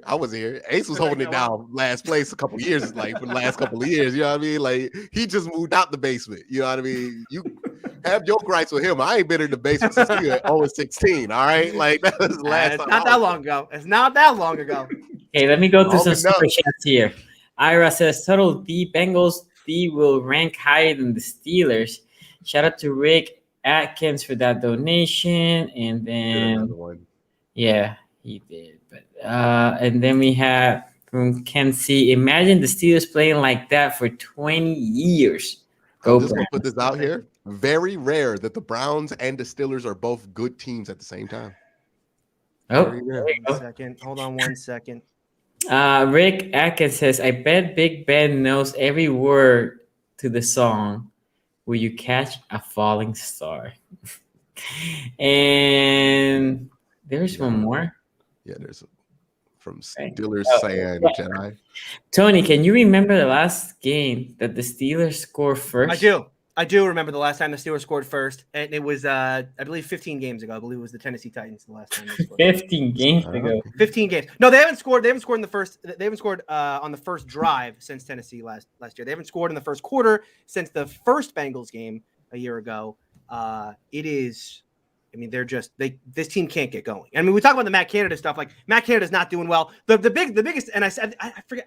I'm on so many shows. I can't remember where I said this. The disappointment I have with the Matt Canada stuff is that all the potpourri that was supposed to happen before the play. I did a whole video on this on my channel of all the different like shifts and motions that were supposed to confuse defenses and get them playing on the field. Like we saw that for one drive, a touchdown drive against the Raiders. That's been it. So that's why I'm most disappointed with Canada's offense. Okay. Well, anything else you guys want to say? I don't know. I mean, I can put the music back on, but I feel like at this point, I'm feeling bad for Tony. I'll be playing that music quite a few times this year. Oh man, hold on, wait. We got a chance to dump on the Steelers. I mean, I can't sit this one out, right? Like, you know what I mean? Yeah, look, I'm sorry to Bengals fans. I know we have been beefing. The state of Ohio, North versus South, we have been beefing, but we forgot nothing brings us together quite like beating down the Steelers. Like we got that shared experience. Yes. You know what I mean? Oh, like remember when the Browns beat down the Steelers on national TV on NBC and Nielsen in front of 50 million people, largest watched wild card game of the year. It was that fun. You know what I mean, to do it. And now the Bengals get that opportunity, and that could be a real turning point, just like it was a turning point for the Browns or how people perceive them. You know, it's weird to have Heinz Field just have all that intimidation wiped away thanks to Baker Mayfield and the Cleveland Browns. You know, and Cincinnati went in there. I guess the Steelers saw orange and had flashbacks and just Ben went out there through the same interceptions. You know what I mean? We're getting that revenge back, Quincy. that Big Ben. His rampage on Ohio. Now we're about to run a rampage on you, Ben. Yeah, look, the Kings were running the castle. The Kings were running the castle for a long time there in Pittsburgh. This is like when you beat up on your little brother in Madden for 15 years, then they beat you one time, and it's like, oh, we did it, we're finally lose their mind. Enjoy it, but let's not forget, right? I mean, this has been 17 years. Hold on, wait. Domination. Enjoy it. I'll say this. Enjoy it. Congratulations. But let's not act like the last 17 years didn't happen. Tony. This ain't just one time. The last 4 times that these teams have met. That's true. Back-to-back wins, Ryan. It is back-to-back. Ryan Finley did that on Monday night. Gerald Burrow did his thing on Sunday afternoon. And then the Browns beat that booty back-to-back. Back-to-back. You know what I mean? So one more thing to say to Steeler fans real quick. And this is not a joke. This is not a meme. Steeler fans, you absolutely need to watch the Aaron Rodgers segment on Pat McAfee show today. It will cheer you up. It will cheer you up. He's not going to no losing team. Why would he go to a team that's not winning? Cheer you up. Well, Aquila the Great with the $5 super chat. He said it after they got their ass kicked by the Bengals. So. Yeah, you know what I mean? He just don't know how bad it's actually gonna get. He probably think, oh, they had TJ Watt. You know what I mean? Killer the Great with a $5 super chat. Browns and the Bengals are brothers. They beef against each other, but they'll always unite against the next door neighbor. Yeah, nothing brings us closer than a beat down on Pittsburgh, because all of a sudden the differences come. I just feel like if everybody in the world were Browns and Bengals fans, we would have so much more unity in the world. You know, and I think we need to appreciate that all 4 of us know that the Steelers getting beat down every week, that's what's best for business, because we got our highest viewership in AFC North Talk history. And it's not because the Steelers played in a national TV game. It's simply because they got their ass toasted in the division. Booted bird. Smelling nasty. Enjoy it while it lasts. You can't even put that in your apartment set as dump. You got to drive that shit 10 miles out the city and throw it out in the woods. It was so nasty what happened to the Steelers in Pittsburgh. I know they said the last time they lost to a Ohio team in Pittsburgh was because there were no fans. There were plenty of fans. You just didn't hear them because, you know, they were gone by the end of that first half because they Road Warriors. Yeah. So maybe the Steelers might win 8 games this year. Wait till you got I don't know. Aaron Rodgers on Sunday. Maybe, I don't know what's going on with Pittsburgh, but they ain't been the same at Heinz Field. Heinz Field just ain't been the same since the Browns put up 40 on them. Well, how many points? What was the score of that game, Tony? What was that? Do you remember? I don't know what you're talking about. You don't remember the score? I missed it. It was, what it was 40 to something. Yeah, I mean, so I was reading chat. It just ain't been the same in such a long time. And you know what, man? Steeler fans, don't feel bad. You had a good run. You'll always have those 6 rings y'all had. Yeah, it's pretty good run. 17 years of success. Browns fans only know 17 years of losing, so enjoy the couple seasons you've had so far. And don't let the Steelers screw around and get good again. Don't let I know you guys. I know you Steelers fans aren't enjoy used this. to Like, this. again, I know every year it's the same thing. I've never been to this website in your life, but Ace is going to give you a parting gift here. Tankathon.com. Mm-hmm. Check it out. You'll be monitoring this season. What are your draft odds? Figure out what you know what, Tony? We not even going to talk about. I mean, this. again, okay, just keep going. I didn't know that. Let it all. It's good. It's cathartic. This is cathartic. I'm glad. Let it all. Tony, let it all. We might not even talk about the Steeler games anymore for your segment. We might just be like, hey, Tony, what's up with Spencer Rattler? What's up with the boy out in North Carolina? QB watch in Pittsburgh is alive and well. What's up with Sam Howell? You know what I mean? Like, we might have to get Tony's word, you know, and look at the 10th pick and everything else and what y'all gonna be able to get. Are you gonna trade up? Might be time to talk about the draft. I mean, it's a little early, but you know, 4 or 5 weeks away after Halloween, we might be there with y'all. We might be there. Y'all might be doing it. Are y'all doing it? They don't need a big quarterback, by the way. I don't know if you. I mean, are y'all doing the Jacksonville thing, by the way, where y'all win like one impressive game at the beginning of the year and just lose out? Like, is that what's going to happen this year? You can't take Buffalo away, though. Hey, by the way, the Steelers have the best win in the division. We need to talk about that. The Steelers absolutely have the best win in the division because Buffalo right now might be the best team in the AFC. The Bengals just beat you. How is that not more impressive than what you did? The Bengals beating the Steelers is more impressive. The Steelers aren't good. Ross Tucker had the weekend, by the way. He said the NFL needs to open an investigation into how the Steelers beat the Bills. We cannot forget, unfortunately, Tony will not be participating in the Survivor Series anymore. I am out of the Survivor pool, unfortunately. You was playing dangerous out here picking Taylor Hinkie. You know what I mean? So you were gambling. And listen, everyone was playing. You guys all picked the Ravens. So let's not, we were all playing with fire this weekend. I mean, you could make that make sense. Nobody expected the Ravens to get out there and squeeze it out with the Lions. You know what I mean? But we all picked the Steelers last. I mean, you and Sonny both picked the Steelers to win on Thursday's show. True. We thought it would be close. Let's not act like this was so obvious. I can't believe to quote Quincy, we thought it would be a low-scoring defensive battle, and we did that prediction before y'all had all them injuries pop up too. Yeah. And we didn't expect y'all to get beat down 24-7. We actually said here that it wouldn't be surprised. I even think you said it, Tony, that if the Bengals won, I said I'm not gonna be shocked if the Bengals win, but I'm shocked at the whooping. I think same. I was not, and I think a lot of if you heard the things being said by Steeler fans like on Steelers Twitter going into this game, right, about how like, I've never, I haven't been this scared since the playoff game. I mean, you knew going in like this is just not the same Steeler team that they've been in the past. No, I agree. The degree to which this was an ass whooping was, I think, what kind of crystallized. Like I said, in the third quarter, it was like, okay, well, this Steelers team is just straight up not a good football team, right? I mean, they're just not good. It's not like, if they're a quarterback away, right? If you took Ben out and you put an average quarterback in, that they would all of a sudden be 8-8 again. No, I mean, like, this defense, the secondary is not good, and yes, it will get better when Watt comes in, but like they're not a TJ Watt away from being the 12-4 team they were a year ago. This team has fallen off pretty far. I mean, like I wore the whole get up today, the darkest timeline, because like everything I talked about this offseason about what could go wrong, right? What if the offensive line isn't good? What if Ben isn't good? And what if the secondary falls off? Like check. It's like, okay. Last question for you, Tony. Yes. What was worse, the Monday night game, the wild card game, or this? This. This is probably the wild card. No, the wild card game was the worst. The wild card I think.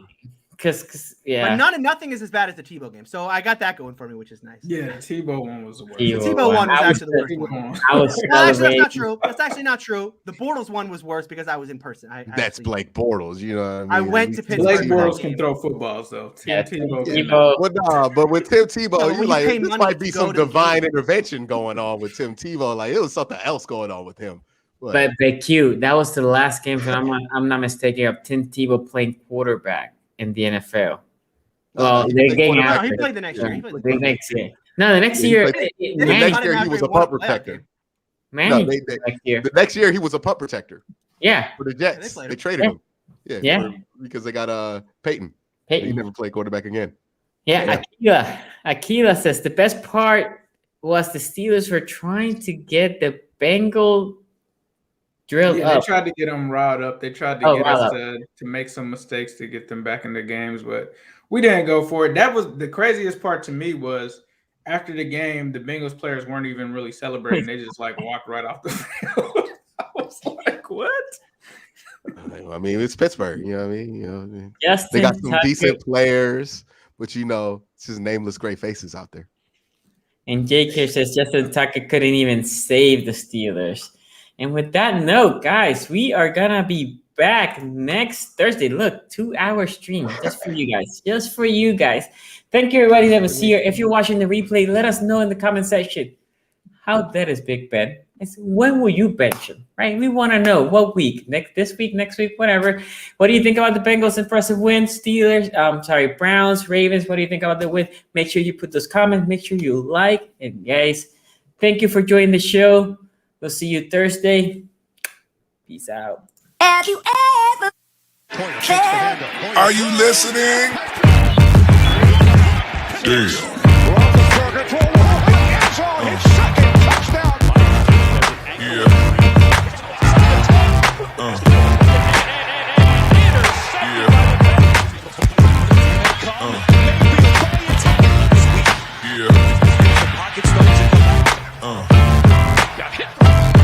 And the ball is